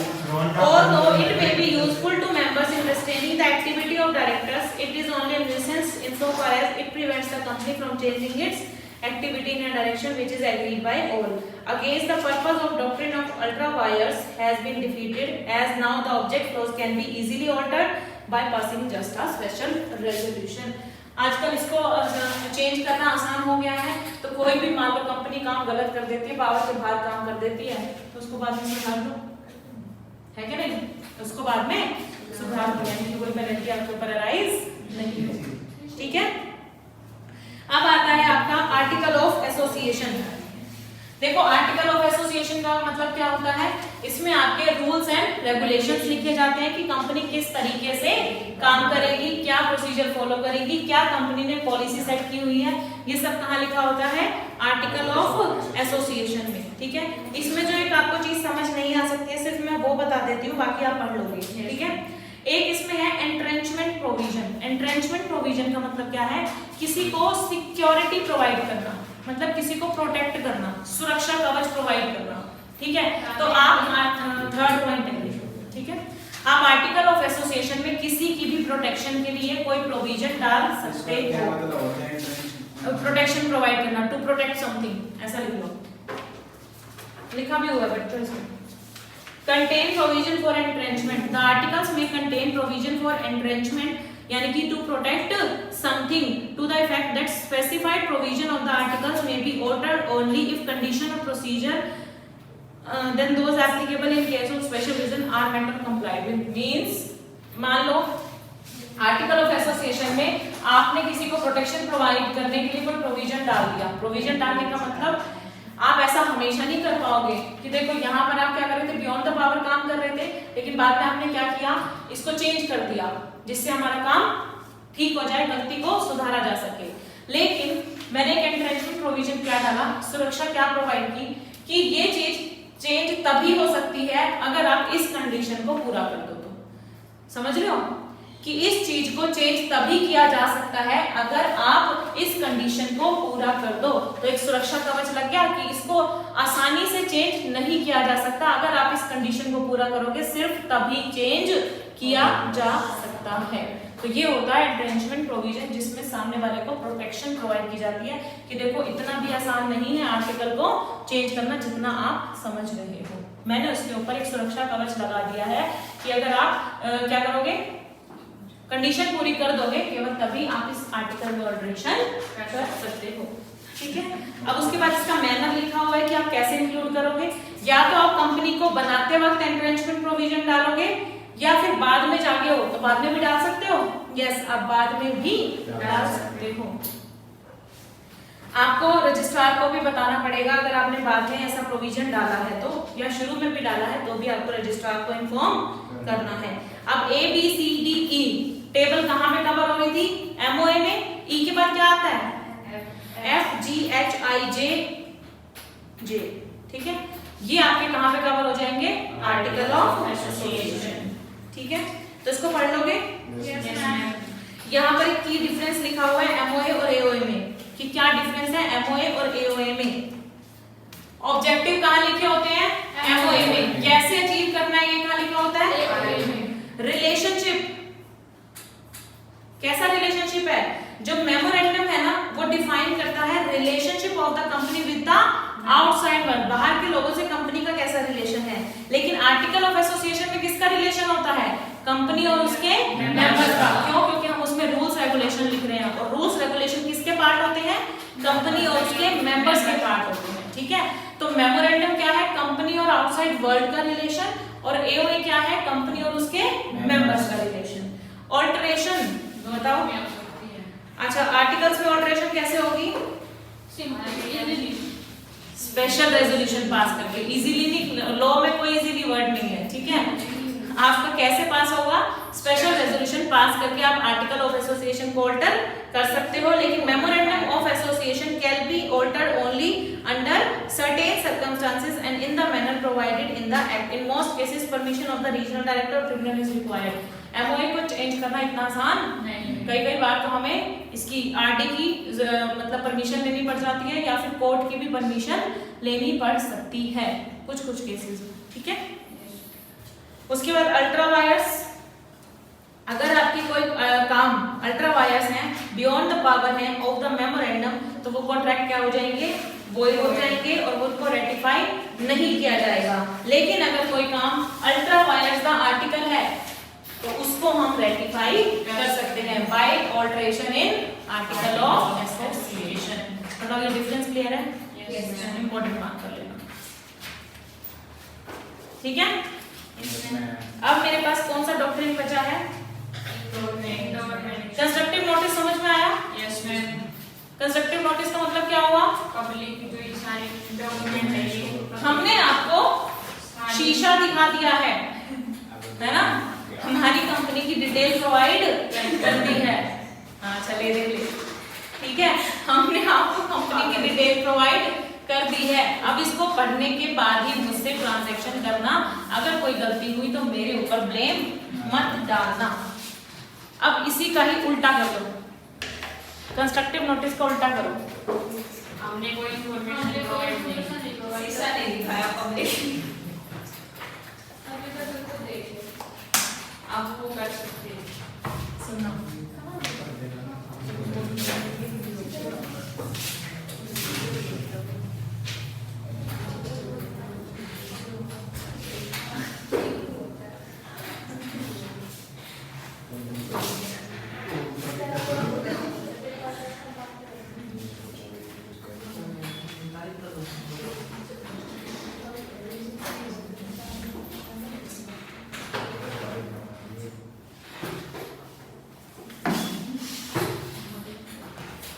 हाँ जी, अब सुनना जरा।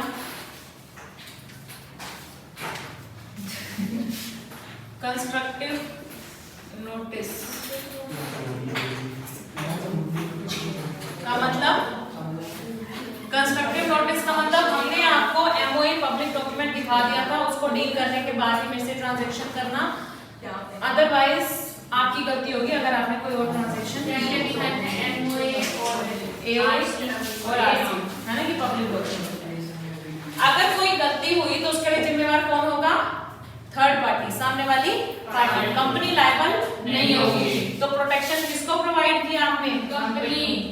Protection to company. अब मैं इसका अपोजिट कर रही हूँ, इंडोर मैनेजमेंट।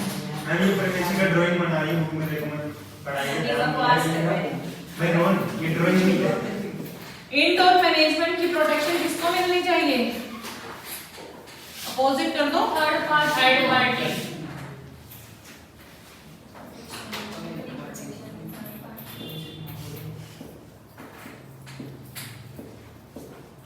कैसे मिलेगी? सुनना जरा।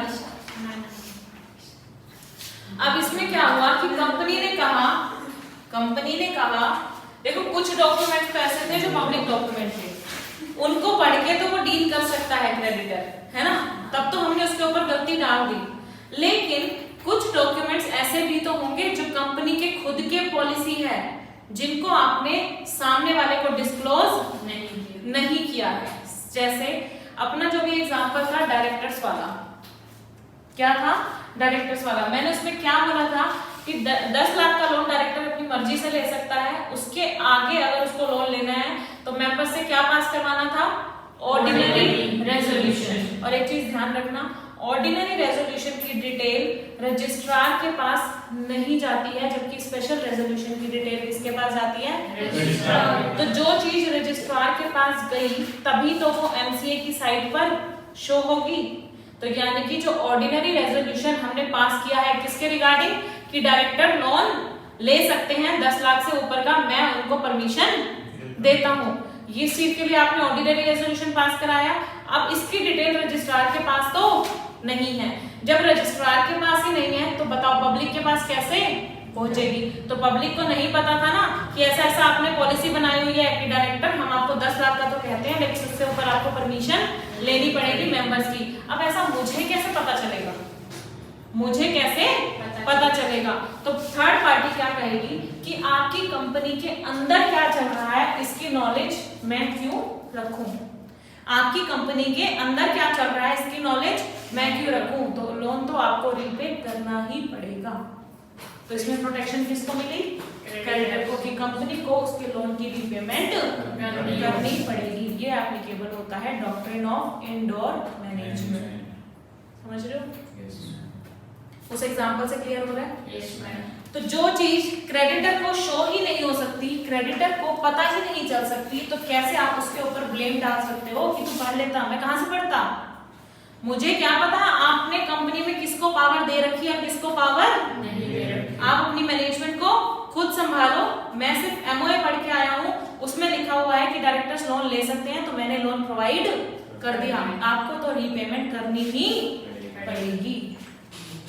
कितना बढ़िया नंबर है, 911 921। चलो 6 नंबर थे आपके। तुम्हारे समझ नहीं आएगा,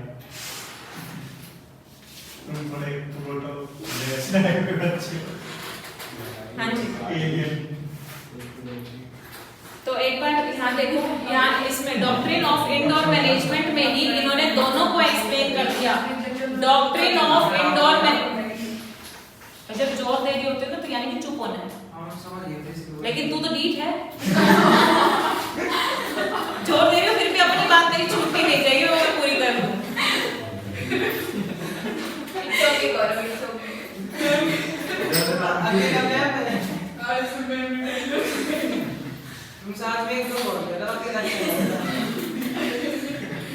मतलब इसको पता है कि मैं जोर दे रही हूँ तो मुझे चुप होना है, लेकिन नहीं देख उसको कह रहा मेरा रिस्पॉन्स सुने रहना चाहिए। बोलो इसको बोलो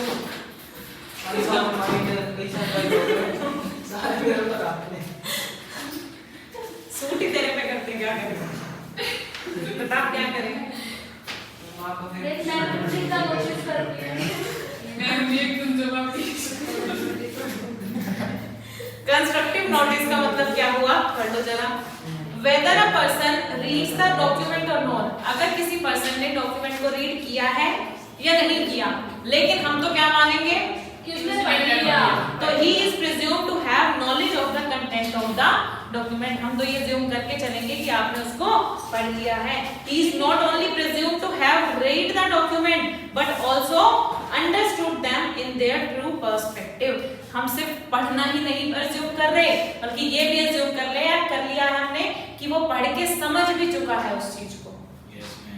ठीक है?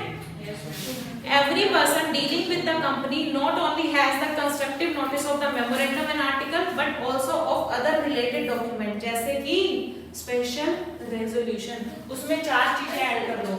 एक आपका एमओए पब्लिक डॉक्यूमेंट है, एक आपका एओए पब्लिक डॉक्यूमेंट है, आरसी आपकी पब्लिक डॉक्यूमेंट है, और स्पेशल रेजोल्यूशन की कॉपी। ये भी पब्लिक। यस, ये क्योंकि रजिस्ट्रार के पास फाइल होती है और रजिस्ट्रार इसको शो करता है। ठीक है, हाँ जी। Yes ma'am. Which are required to be registered with the registrar, इन 4 चीजों को आपको रजिस्ट्रार के पास रजिस्टर करवाना ही होता है। ठीक है, यस। क्लियर है? तो इनको पढ़ के आप बताओ ऑर्डिनरी रेजोल्यूशन क्या डिटेल मिल सकती है किसी को? No ma'am. नहीं मिल सकती, तो वो कहाँ पे आ जाएगा? Indoor management. क्लियर है? Yes ma'am. चलो, अब इंडोर मैनेजमेंट का इन्होंने पढ़ा दिया। Doctrine of indoor management is the exception to the doctrine of constructive notice. Indoor management क्या है? एक्सेप्शन है किसकी? कंस्ट्रक्टिव नोटिस की, यानी कि उसका अपोजिट है। ठीक है, the doctrine of constructive notice does in no sense mean that outsider are deemed to have notice of the internal affairs of the company। Constructive notice में तो हम कह देते थे कि सामने वाले को हमारी कंपनी के बारे में सब कुछ पता होना चाहिए, उसके बाद ही वो हमसे कॉन्ट्रैक्ट करे। लेकिन इनडोर मैनेजमेंट में क्या प्रोवाइड किया गया कि हम ये नहीं कहेंगे कि सामने वाले को कंपनी के अंदर क्या चल रहा है उसके बारे में भी पता होना चाहिए, ऐसा नहीं मानेंगे। If an act is authorized by the article or memorandum, an outsider is entitled to assume that all the detailed formalities for doing that act have been observed। अगर आपके कोई काम ऐसा लिखा हुआ है मेमोरेंडम में कि कंपनी कर सकती है, तो सामने वाली पार्टी क्या एज्यूम करके चलेगी कि कंपनी ने उससे रिलेटेड सारी फॉर्मेलिटीज को पूरा कर दिया होगा, मुझे उसको चेक करने की जरूरत नहीं। ये कहता है इंडोर मैनेजमेंट। बताओ किसी को कोई डाउट है? No ma'am. और इस इनडोर मैनेजमेंट को कई बार पेपर में आ जाता है, कहाँ गया? टर्क्वाइन रूल। क्या कहते हैं? टर्क्वाइन रूल। इसका नाम ये क्यों पड़ा? क्योंकि ये किसी केस लॉ पर आधारित था। ठीक है, वहां से ये इनडोर मैनेजमेंट की वो हुई थी। तो रॉयल ब्रिटिश बैंक वर्सेस टर्क्वाइन हुआ क्या था, सुनो जरा।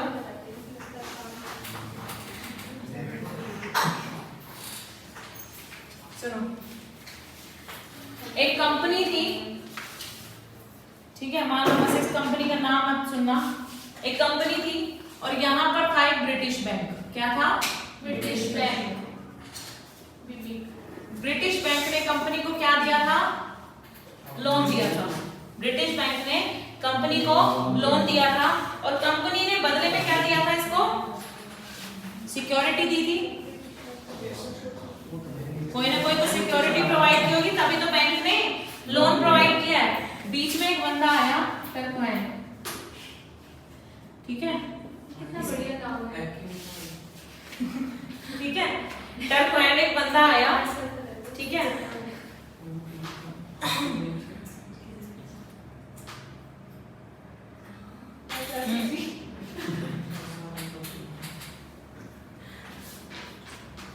हाँ जी।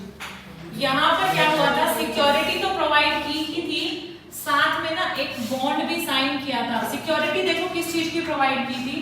सिक्योरिटी ये थी कि इस कंपनी ने कहा कि आपके बैंक में मेरा करंट अकाउंट खुला हुआ है, आपके बैंक में मेरा करंट अकाउंट खुला हुआ है कि अगर मैं लोन की रीपेमेंट नहीं कर पाऊं तो आप मेरे करंट अकाउंट को बंद कर देना। समझ रहे हो? वहां से मेरे पैसे रिकवर कर लेना। तो एक तो सिक्योरिटी ये प्रोवाइड की, साथ में एक बॉन्ड भी साइन करवाया था। बॉन्ड क्या होता है? एक तरीके का मतलब बंदिश आ गई कि हम दोनों एक दूसरे के बीच में बंध चुके हैं कि मैं इसकी रीपेमेंट करूंगा। ठीक है, तो बॉन्ड साइन करवाया था जिसके ऊपर कॉमन सील भी लगी थी और 2 डायरेक्टर्स ने साइन भी किए थे। ठीक है, 2 डायरेक्टर्स ने साइन भी किए थे और इसके ऊपर सील भी लगी थी। एक बार इसको पढ़ लो।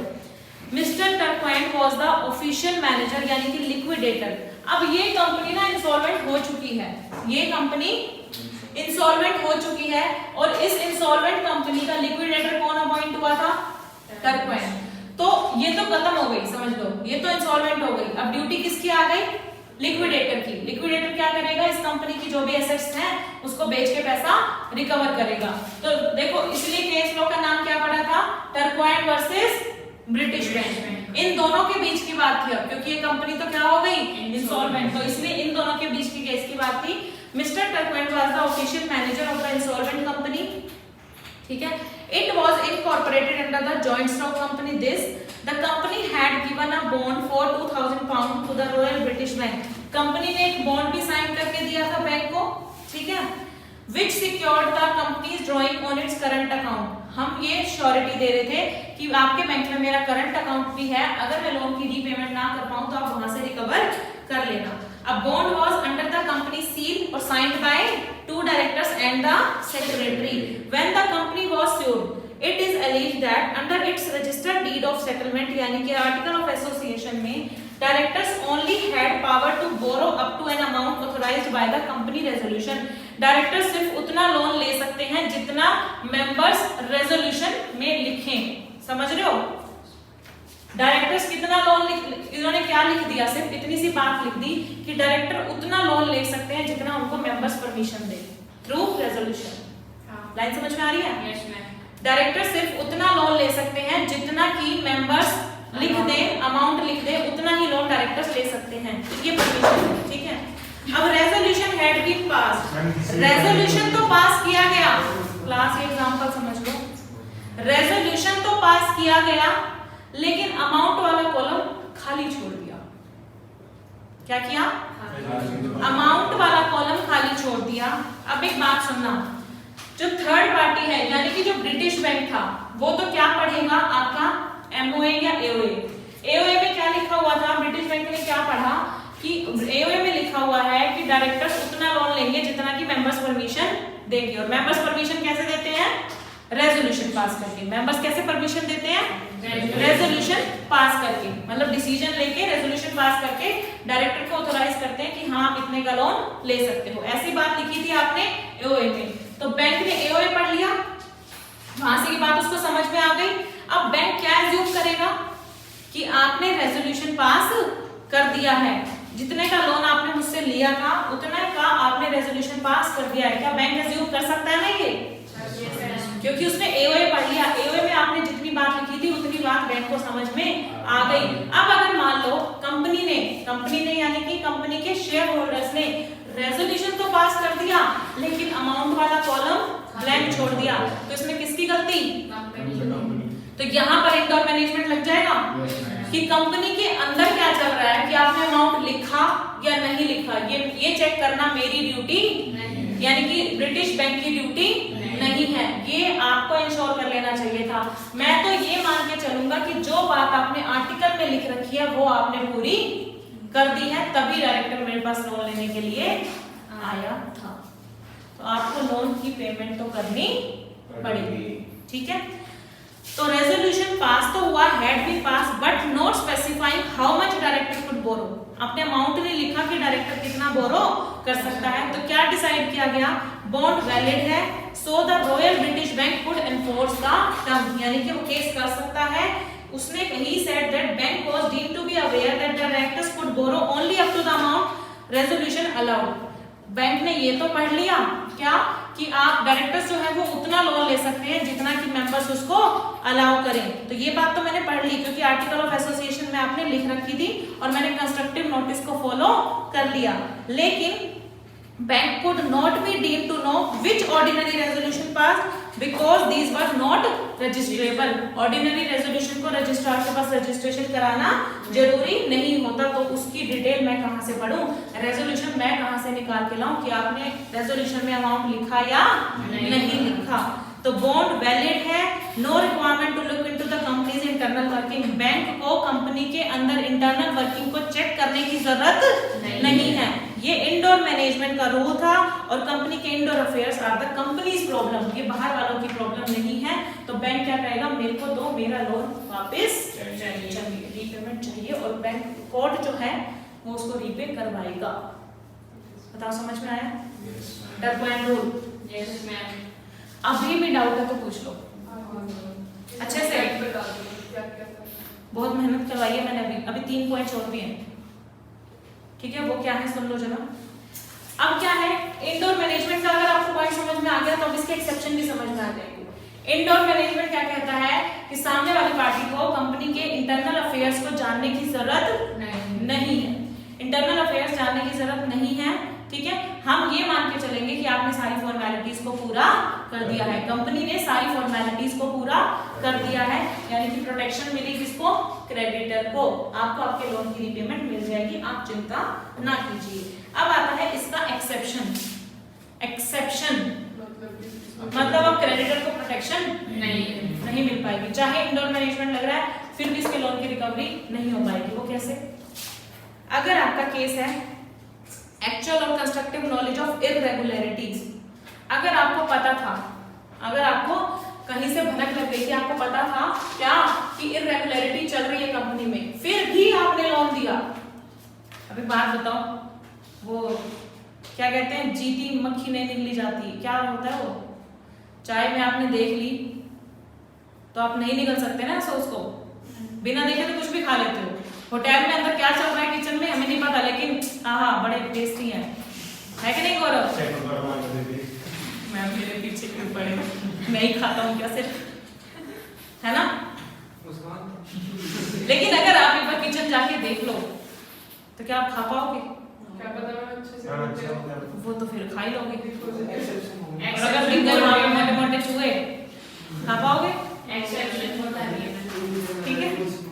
तो rule does not protect any person when the person dealing with the company has notice. अगर पर्सन, सामने वाले पर्सन को पता था कि ये कंपनी ठीक नहीं कर रही है काम, फिर भी उसने लोन दिया, बताओ अब क्या अपने लोन की रिकवरी कर पाएगा? ठीक है, समझ गए?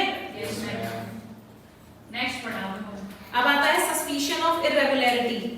ये सस्पिशन भी वही है, शक हो गया वो। हाँ, नेग्लिजेंटली, मतलब मुझे पता है कि सामने वाला काम ठीक से नहीं कर रहा है, तो where the person dealing with the company is put upon inquiry. अगर थर्ड पार्टी ने, बैंक ने इसके ऊपर इंक्वायरी भी कर ली थी, फिर उसको पता भी चल चुका था कि कंपनी में काम सही से नहीं हो रहा है, फिर भी लोन प्रोवाइड कर रहा है, तो खुद जान करके अगर कुएं में जाओगे तो आपको कौन निकालने जाएगा, है कि नहीं? ठीक है, समझ में आ रहा है? और नेक्स्ट आता है फोर्जरी। अगर आपने कोई धोखाधड़ी वाला काम भी किया है तो indoor management applies only to irregularities which might otherwise affect a transaction but it can not apply to forgery which must be regarded as nullity. अगर आप फोर्जरी का मतलब समझते हो? झूठ से साइन करवा देना। जैसे हुआ क्या, जैसे डायरेक्टर ने क्या किया, डायरेक्टर लोन लेने गया कंपनी में, डायरेक्टर ने क्या किया, कंपनी में गया, बैंक से लोन लेने गया, तो बैंक ने कहा सिक्योरिटी प्रोवाइड करो, तो डायरेक्टर ने क्या कहा, मेरे पास ना कंपनी के कुछ शेयर्स हैं, ठीक है, और मेरे फ्रेंड के भी कुछ शेयर्स हैं, मैं दोनों आपके पास सिक्योर रखवा देता हूँ, मैं दोनों आपके पास सिक्योर रखवा देता हूँ, क्योंकि मेरे फ्रेंड ने शेयर्स मुझको बेच दिए हैं, मेरे फ्रेंड ने शेयर्स मुझको बेच दिए हैं, तो मैं आपके पास गिरवी रखवा देता हूँ। लेकिन उसके फ्रेंड ने उसको कोई शेयर्स ट्रांसफर नहीं किए थे। डायरेक्टर ने क्या किया था, एक शेयर ट्रांसफर सर्टिफिकेट बनाया, वहां पे फोर्जरी मतलब झूठे साइन कर दिए अपने फ्रेंड के झूठे साइन कर दिए, और इससे क्या हुआ, उसने वही पेपर्स किसके आगे रख दिए, बैंक के आगे, तो बैंक ने उसको सिक्योरिटी के तौर पे रख लिया। अब रीपेमेंट के टाइम पे जब शेयर्स की बात आई कि पैसा रिकवर करने की, तो बाद में पता चला कि उसने तो कुछ ट्रांसफर किया ही नहीं था, ये तो झूठ था। तो इस केस में भी थर्ड पार्टी को प्रोटेक्शन नहीं मिल पाएगी। इसमें तो मिलनी चाहिए।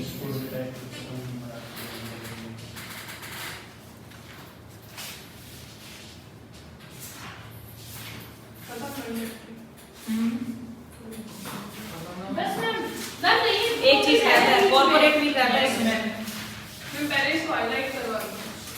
अरे कर नहीं पड़ेगा,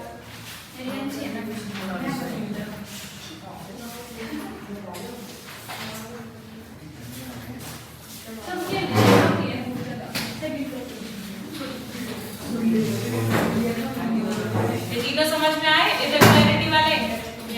चले आगे। लास्ट वाले में उसको मिलना चाहिए, उसको क्या पता झूठे नहीं चलेगा।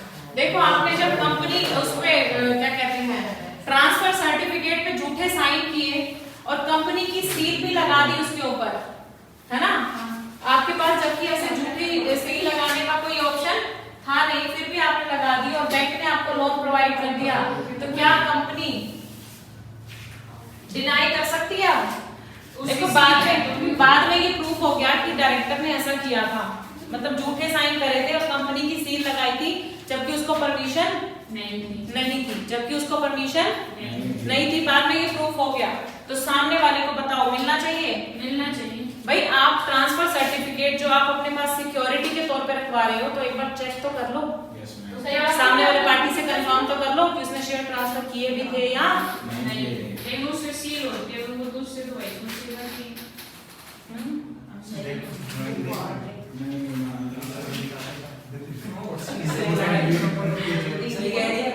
क्या मैम उसमें तो सील होती है कंपनी की सील है ना, तो फिर वो उसको मतलब उसकी क्या करने को इसमें तो ट्रस्ट कर सकते हैं नहीं, कंपनी की सील है तो वैलिडिटी तो सही होगी तो प्रोटेक्शन मिलनी चाहिए उसको। हाँ इंडोर मैनेजमेंट में मिलती है थर्ड पार्टी को प्रोटेक्शन मिलती है और एक्सेप्शन में नहीं नहीं मिलनी चाहिए। इसका जो ये केस लो है ना, एक बार इसको गूगल करना, डाउट है मैम आपको? इसका जो केस लो है इसको एक बार गूगल करना।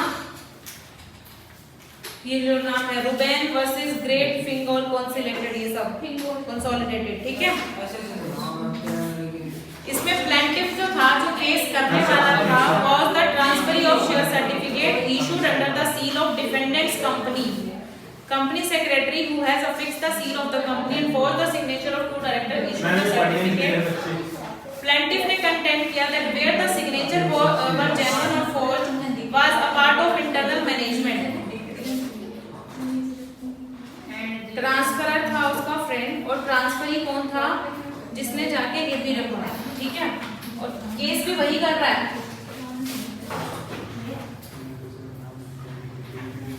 इस केस को वो बाद में डिस्कस करें। चलो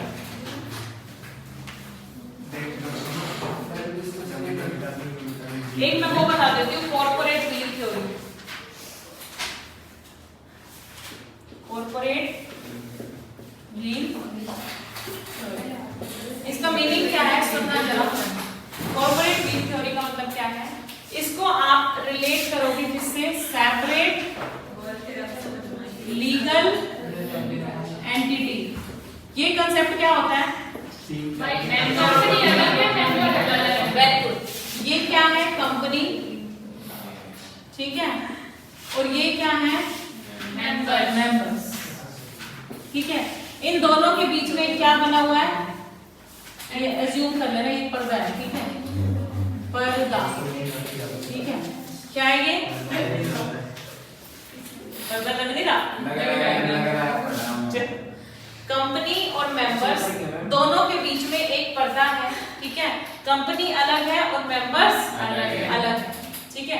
ये कहता है सेपरेट लीगल एंटिटी, यानी कि कॉर्पोरेट व्हील थ्योरी। एक बार इसका एक केस समझा देती हूँ, आपको उसका कांसेप्ट समझ में आ जाएगा। मैम ये तो स्टार्टिंग से ही पढ़ रहे हैं जो मेंबर और कंपनी अलग अलग है। अब यहाँ पर आएगा कि आप उस पर्दे को उठाओगे कैसे। हाँ ठीक है, पर्दा उठाना है, मुंह दिखाई हो रही है। यस। पैसे इसमें आपका एक बहुत फेमस केस है Salomon versus Salomon company limited. बहुत फेमस केस है आपका Salomon versus Salomon and company limited. इसमें क्या हुआ? एक सैलोमन नाम का बंदा था, सैलोमन नाम का एक नेचुरल पर्सन था जिसकी दो आंखें थी, दो हाथ थे, दो पैर थे।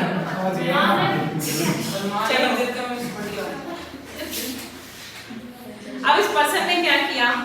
इस पर्सन ने क्या किया? एक सैलोमन एंड कंपनी लिमिटेड बनाई, प्रवेशिका, क्लास के मेंबर्स हो आप, और आपका हक बनता है कि दूसरे को, हक नहीं ड्यूटी बनती है कि दूसरे को भी पढ़ने दो। मैंने फिर सबको बोलो। किस किस को बोलूं? इसको बोलो सबसे पहले तो। एक मिनट, बातें किसको करनी थी? तू चुप हो जा, ये तो बाहर तू भी जाएगा, मैं 3 को तो भेज रही हूँ, चौथा तू भी हो जाएगा। किसको बातें करनी है और किस किस को बोलूं मैं? प्रवेशिका बताओ, चुप होने के लिए मैं किस किस को बोलूं? अब तो सब हो गए, मैं फ्रेंड को बताओ। गुस्सा मत दो आप। Salomon versus Salomon and company limited में क्या हुआ था कि सैलोमन नाम का एक पर्सन था, उसने एक कंपनी लिमिटेड बना दी, मींस पब्लिक कंपनी बना दी। और पब्लिक कंपनी में आपको मिनिमम कितने मेंबर्स चाहिए? 7। तो इसने क्या किया, सैलोमन खुद आ गया, अपनी वाइफ को ले आया साथ में, लेके नहीं आया मतलब उसने मेंबर बना दिया उसको, ठीक है। अपने 4 बेटे और 1 बेटी, कितने मेंबर्स हो गए? 7 लोग हो गए। लेकिन कंपनी कौन चला रहा है? सैलोमन खुद है। ये one man company, 1 person company और 1 मैन कंपनी में डिफरेंस है ना। 1 पर्सन कंपनी क्या है, जिसको एक ही मेंबर चला रहा है, ठीक है। लेकिन 1 मैन कंपनी क्या है, तो मेंबर 7, लेकिन उसको मैनेज कौन कर रहा है? सिर्फ एक पर्सन, ठीक है।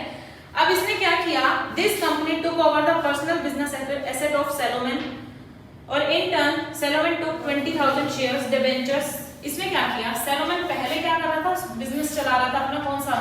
सोल प्रोप्राइटरशिप, है ना, अपना खुद का सिंगल बिजनेस चला रहा था। उसने कहा कि मेरा भाई बिजनेस तो है, वो बहुत बढ़ रहा है, तो मुझे क्यों ना कंपनी बना लेनी चाहिए, क्योंकि छोटे बिजनेस से काम अब नहीं चलेगा, मुझे कंपनी बना लेनी चाहिए। उसने सोचा कि पब्लिक लिमिटेड बनाऊंगा, लेकिन उसके लिए तो 7 मेंबर चाहिए, कोई नहीं, घर के बंदे हैं तो सही, बंदे 7 मेंबर, ठीक है। इसने क्या किया, अपना जो सोल प्रोप्राइटरशिप वाला बिजनेस था वो उसने किसको ट्रांसफर कर दिया? कंपनी को, ठीक है। मेरे बिजनेस में जितनी भी एसेट लायबिलिटी आ रही थी वो सारी किसकी बन गई? कंपनी की। बदले में क्या ले लिया इसने? जो कंपनी के राइट्स, जो कंपनी के शेयर्स हैं या कंपनी के डिबेंचर्स हैं, वो इसने बदले में ले लिए। मैं अपना बिजनेस दे रहा हूँ, बदले में मुझे कंपनी के शेयर्स दे दो, डिबेंचर्स दे दो, ठीक है। तो क्या हुआ, यहाँ पर जो बिजनेस एसेट थी सैलोमन की वो ले ली गई, और सैलोमन को बदले में क्या दिया गया? शेयर्स दिए गए, डिबेंचर्स दिए गए, और कुछ कैश बैलेंस भी उसको प्रोवाइड कर दिया। सोचो ना, आप अपना बिजनेस किसी को बेच रहे हो तो बदले में कुछ तो रिसीव करोगे ना। तो कुछ लोग कैश रिसीव कर लेते हैं, कुछ उस कंपनी के शेयर्स रिसीव कर लेते हैं। तो सैलोमन ने कुछ तीनों चीजें रिसीव की थी, शेयर्स भी, डिबेंचर्स भी और कैश भी। अब his wife, daughter and 4 son took up 1 share each. अब देखो मेंबर बनाया तो एक शेयर तुमको दिलवाना पड़ेगा, तभी तो मेंबर बनेंगे। सब्सक्राइबर कैसे बनते हैं? एक शेयर खरीद कर, एक भी ले सकते हो, ज्यादा भी ले सकते हो, लेकिन कम से कम आपको 1 शेयर लेना तो जरूरी है। Subsequently, the company went into liquidation due to general trade depression. बाद में क्या हुआ, कंपनी बंद होने की तादाद पे आ गई।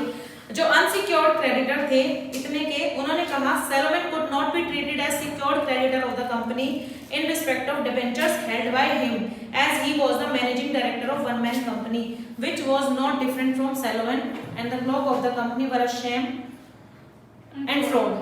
ठीक है। तो अनसिक्योर्ड क्रेडिटर जो थे उन्होंने क्या कहा कि आप सैलोमन को सिक्योर्ड क्रेडिटर नहीं बना पाओगे। क्यों? क्योंकि उसी की तो कंपनी है, तो क्या आप उसी को पहले लोन की रिकवरी की दोगे?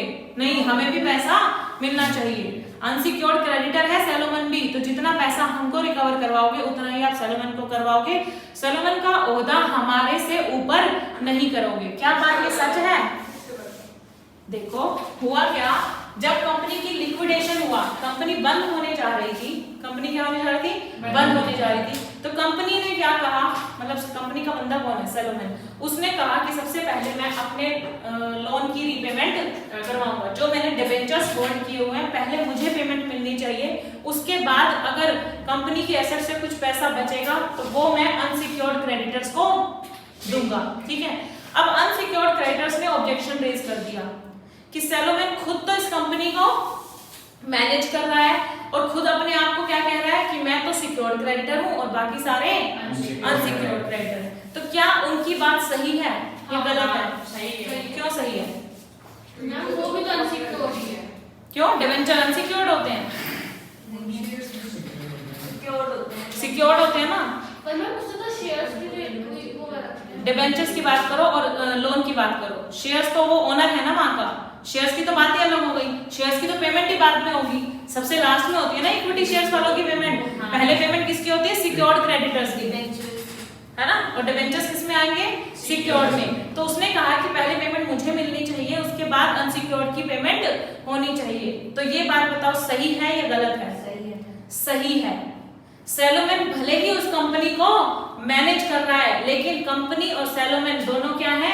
सेपरेट सेपरेट थिंग है। एक बात सोचो, अगर ये डिबेंचर सेलोमन की जगह किसी और ने लिए होते तब भी आप क्या करते? पेमेंट पहले उसको करते, अनसिक्योर्ड की पेमेंट बाद में होती। तो क्या हो गया, अगर कंपनी को मैनेज करने वाला अगर डिबेंचर होल्ड कर रहा है तो पहले पेमेंट आपको उसी को ही करनी चाहिए। तो आपने यहाँ पे कौन सा कंसेप्ट लगाया? कॉर्पोरेट थ्योरी का, यानी कि कंपनी और मेंबर दोनों सेपरेट हैं, आप इन दोनों को मिक्स नहीं कर सकते। आप ये नहीं कह सकते कि ये इसको मैनेज कर रहा है तो ये पैसे कैसे ले सकता है। भाई आप ये अज्यूम करके चलो ना कि सेलोमन की जगह अगर कोई और डिबेंचर होल्डर होता तो पहले आप अनसिक्योर्ड की पेमेंट करते या डिबेंचर होल्डर की पेमेंट करते? तो सेलोमन को भी उसी पोस्ट पर ही रखो। समझ में आई बात? तो ये एक फेमस केस है जिससे ये आपका सामने आया था। ठीक है, अब आता है, ये तो हो गया कॉर्पोरेट व्हील थ्योरी। अगर ये समझ में आ गया तो मैं इसको लिफ्ट करूं, पर्दे को उठा दे। चलो, अब पर्दे को उठाने की जरूरत क्यों पड़ी? कई बार क्या होता है, मेंबर्स कंपनी का यूज करके कुछ गलत काम करने की कोशिश करते हैं। मेंबर्स कंपनी का यूज करके कुछ गलत काम करने की कोशिश करते हैं। जैसे किसी मेंबर ने ना एक कंपनी से बहुत सारा प्रॉफिट कमाया, ठीक है, मान लो 10 लाख का प्रॉफिट कमाया, ठीक है। अब अगर मान लो 10 लाख का प्रॉफिट उसने कमाया है, इसके ऊपर टैक्स भी देना पड़ेगा, है कि नहीं?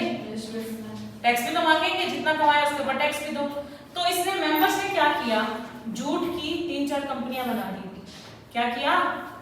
झूठी कंपनी बना दी। झूठी कंपनी का मतलब ये नहीं है कि उसके आगे झूठी वर्ड लग गया, मतलब ये कंपनी बना दी, एक समझ लो प्राइवेट लिमिटेड बना दी। करना क्या है, एमओए बनाना है, ऑब्जेक्ट लिखना है, 4-5 कंपनी फॉर्म कर दो। कंपनी फॉर्म करना कोई बड़ा काम नहीं है, ठीक है। फिर इसने क्या किया, 10 लाख का जो ये अर्निंग है, फिर चारों कंपनी में 2.5 लाख डाल दी। क्या किया? 2.5 लाख शेयर सब्सक्राइब कर लिए ना, समझ लो, है ना। इन्वेस्टमेंट कर दी, इसकी शेयर कैपिटल इतनी हो गई और उसने इन्वेस्टमेंट कर दी। अब बताओ, यहाँ से टैक्स भी बच गया और 2.5 लाख हर एक कंपनी को अगर आपने 2.5 लाख दे दिए तो कोई टैक्स की लायबिलिटी भी नहीं है, क्योंकि 2.5 लाख तक क्या होता है, एग्जेम्प्ट होता है। हाँ जी, तो इसने क्या किया, 4 कंपनी बना के 10 लाख को ट्रांसफर कर दिया 2.5 लाख 4 कंपनी में। इससे क्या होगा, मेरा टैक्स बच गया। तो बताओ, ऐसे तो आप क्या कर लोगे, लूप होल निकाल लोगे, कैसे तो कई कंपनी बना के लोग अपना टैक्स ही नहीं देंगे। तो इस केस में हमको इस कॉर्पोरेट व्हील को उठाना पड़ा, पर्दे को हटाना पड़ा कि ये देखो कि ये जो कंपनी बनाई है, इन कंपनी को बनाने के पीछे कौन लोग हैं। इसने ने क्या देखा कि इस कंपनी का भी डायरेक्टर या सब्सक्राइबर कौन है, यही पर्सन। मान लो ये पर्सन था रोहन, ठीक है, ये पर्सन कौन था, रोहन। अब देखा कि 2.5 लाख इस कंपनी में किसकी शेयर होल्डिंग है, रोहन की, इसमें रोहन की, इसमें रोहन की, और 4th कंपनी में भी रोहन। यानी कि इन चारों कंपनी के पीछे करता धरता कौन है, रोहन। किसको पकड़ लो, रोहन। समझ रहे हो? तो यानी कि आपने इस कंपनी का पर्दा हटा के देखा कि पीछे कौन छुपा हुआ था, रोहन। ये जो कंपनी का आपने फायदा उठा के ये जो टैक्स को बचाने की कोशिश की है, उसके पीछे आप उस मेंबर को पकड़ के लाओ जिसने ये प्लानिंग की है, ठीक है। तो इसमें आप कंपनी का गलत यूज करके आप ऐसे नहीं कर सकते। तो रोहन के ऊपर लायबिलिटी आ जाएगी, लिफ्ट हो जाएगा कॉर्पोरेट व्हील, यानी कि सेपरेट लीगल एंटिटी का कंसेप्ट यहाँ पर खत्म किया जा रहा है। समझ रहे हो? Yes ma'am. क्योंकि जरूरत भी थी इसको उठाने की, ठीक है। तो ऐसा क्यों करना पड़ा, एक तो आपको रेवेन्यू को बचाने के लिए, टैक्स को बचाने के लिए कि टैक्स की यहाँ पे चोरी ना हो, इसके लिए आपको इस पर्दे को उठाना पड़ा। एक बार क्या होगा देखो, to determine the character of the company, that is to find out whether co enemy और फ्रेंड। जैसे कई बार दो देशों के बीच में दुश्मन हो जाते हैं ना वो एक दूसरे के, इंडिया में, है ना। अब जैसे क्या हुआ, मान लो एक इंडियन कंपनी थी और यहाँ पे एक जापानीज कंपनी थी। इन दोनों की लड़ाई हो गई, इंडिया और जापान की लड़ाई हो गई। अब ये दोनों कॉन्ट्रैक्ट नहीं करेंगे, क्योंकि कॉन्ट्रैक्ट करेंगे तो वो एनिमी पार्टी के साथ कॉन्ट्रैक्ट होगा ना, और वो कॉन्ट्रैक्ट आपका वैलिड नहीं कहलाता। अब हुआ क्या, जो ये इंडियन कंपनी थी इसके जो डायरेक्टर्स थे वो क्या थे, जापानीज। अब क्या हुआ भाई, देखो कॉन्ट्रैक्ट करने जा रहे हो, इंडियन कंपनी में डायरेक्टर कौन है, जापानीज। आप कॉन्ट्रैक्ट करोगे तो वो एक एनिमी कंट्री का कॉन्ट्रैक्ट हो जाएगा, डायरेक्टर कंपनी का जो कॉन्ट्रैक्ट हो रहा है मींस वो एनिमी के साथ कॉन्ट्रैक्ट हो जाएगा और वो कॉन्ट्रैक्ट वैलिड नहीं रहेगा। तो आपने ये देखना है कि उस कंपनी के पीछे छुपे हुए लोग कौन थे, हमारे एनिमी। कंपनी के पीछे छुपे हुए लोग कौन है, जापानीज, यानी कि हमारे एनिमी। तो आप क्या करोगे, इस चीज को बचाने के लिए भी देखा गया कि मेंबर्स कौन है, इसके डायरेक्टर्स कौन है। तो पर्दा उठाना जरूरी हुआ, सेपरेट लीगल एंटिटी का कंसेप्ट खत्म करना जरूरी हो गया। ठीक है, उसके बाद आता है to avoid a legal obligation means where it was found that sole purpose for the formation of company was to use it as a device to reduce the amount to be paid by way of bonus to workmen. The Supreme Court upheld the piercing of the veil to look at the real transaction. देखो हुआ क्या, एक बार example पढ़ोगे ना, जो case law पढ़ोगे समझ में आ जाएगा। जैसे the fact of the case are that A limited purchase share of B limited by investing a sum of 4,50,000। A ने B में इन्वेस्ट किया, क्या किया, A ने B के शेयर्स खरीदे कितने के, 4.5 लाख के। A ने शेयर्स खरीदे हैं B के 4.5 लाख रुपए के। अब dividend in respect of these shares was shown in the profit and loss account of the company year after year. It was taken into account for the purpose of calculating the bonus payable to workmen.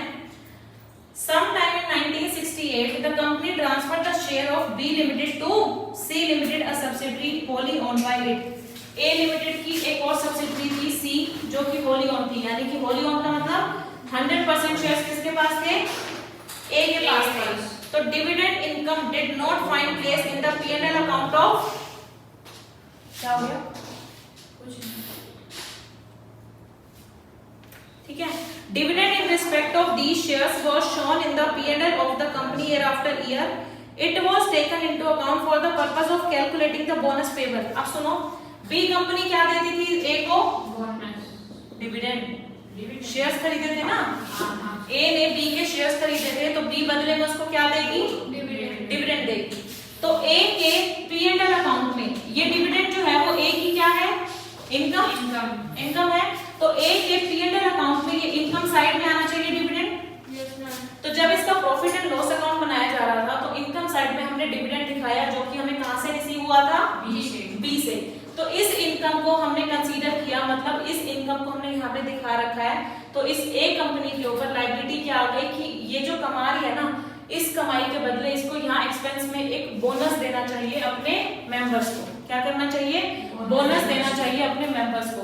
लेकिन A ने क्या कहा, मतलब मेरी income तो आ रही है, लेकिन A का मन नहीं था अपने एम्प्लॉइज को बोनस देने का। तो इसने क्या किया, ये जो प्रॉफिट है ना, ये जो प्रॉफिट है ये कहाँ ट्रांसफर कर दिया, C में। मतलब ये इसकी होली ओन थी। होली ओन का मतलब A ने C के 100% शेयर्स एक्वायर कर रखे थे, तो ये कंपनी इसके साथ मिल गई। एक बार ध्यान रखना, जो होल्डिंग सब्सिडरी का कनेक्शन होता है ना, तो होल्डिंग और सब्सिडरी के अकाउंट्स ऐड अप करके बनाए जाते हैं, है ना।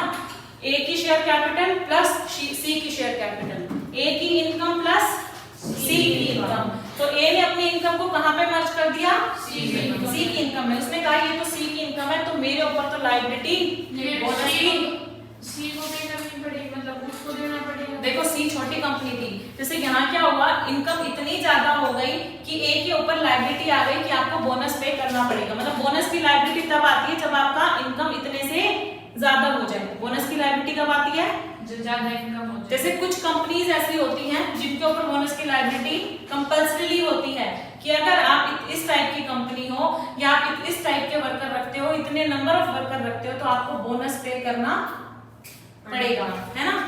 तो क्या किया A ने, क्या किया, अपने इस बोनस को ना पे करने के उद्देश्य से A ने क्या किया, डिविडेंड इनकम को अपने P&L में ना दिखा के कहां पे दिखा दिया, C के उसमें, with the result that surplus available for the purpose for payment of bonus to the workman got reduced. अगर आप C के प्रॉफिट एंड लॉस में दिखा दोगे तो मेरा प्रॉफिट यहाँ से क्या हो जाएगा, कम हो जाएगा, जिससे मेरे ऊपर बोनस की लायबिलिटी नहीं है। मतलब एम्प्लॉय का मुंह नहीं खुल पाएगा कि देखो, वैसे एम्प्लॉय कह सकते थे ना कि कंपनी आप इतना डिविडेंड कमा रही हो तो हमें भी बोनस के रूप में कुछ दे दो। अब A ने क्या किया, इस इनकम को C में दिखा दिया, तो जब यहाँ इनकम ही नहीं दिखेगी तो एम्प्लॉयज का मुंह नहीं खुलेगा, तो आप ऐसा नहीं कर सकते।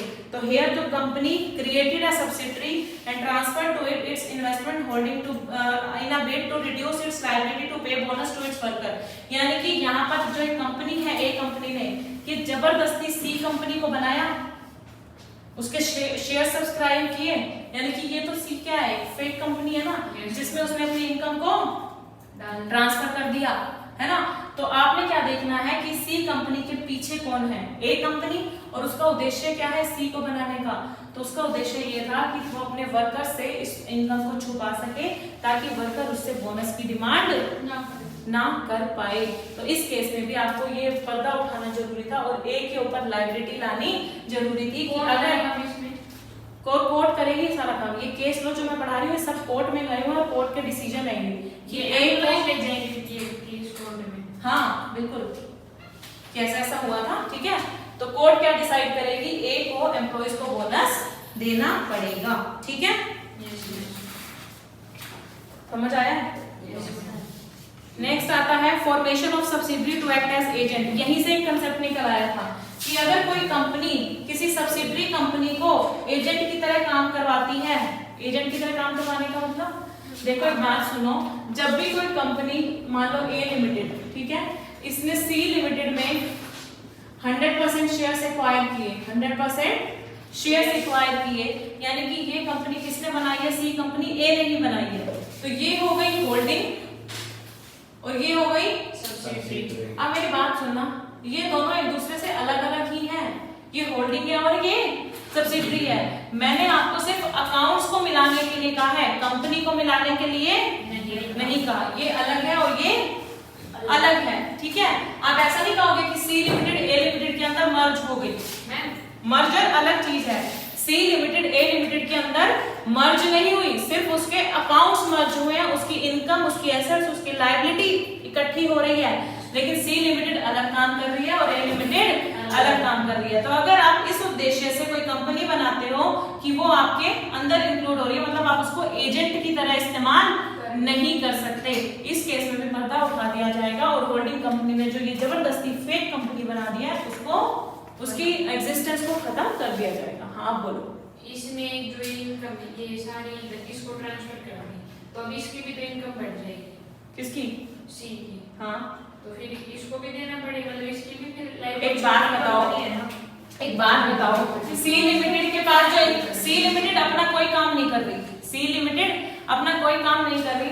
अगर ए लिमिटेड यहाँ पर 2.5 लाख ट्रांसफर कर भी देती है तो 2.5 लाख तक तो कोई टैक्स लगना ही नहीं है ना, तो इसीलिए तो हमने सी बनाई। इनकम यहाँ पे ये कुछ नहीं कर रही, ये तो फेक कंपनी समझो बनाई गई है, तभी तो इस फेक तो मैं वर्ड बोल रही हूँ ना, अब लॉ में थोड़ी लिखा होगा फेक कंपनी।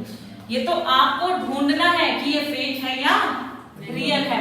तो आप कैसे ढूंढोगे? इस पर्दे को उठाकर कि इस सी लिमिटेड को बनाने वाला पर्सन कौन है और वो कहाँ पे काम कर रहा है, उस बंदे की गर्दन को पकड़ के बाहर लेकर आओ। समझ गए? अब कंपनी फॉर्म्ड फॉर फ्रॉड और इम्प्रॉपर कंडक्ट और डिफीट लॉ, अगर कंपनी किसी फ्रॉडुलेंट पर्पस से भी बनाई गई है तो उस केस में भी हम कंपनी और उसके पीछे छुपे मेंबर को पकड़कर ले आएंगे, जो पर्सन रिस्पॉन्सिबल होगा उसको हम पकड़ लेंगे, ठीक है? Yes ma'am. समझ आ गया?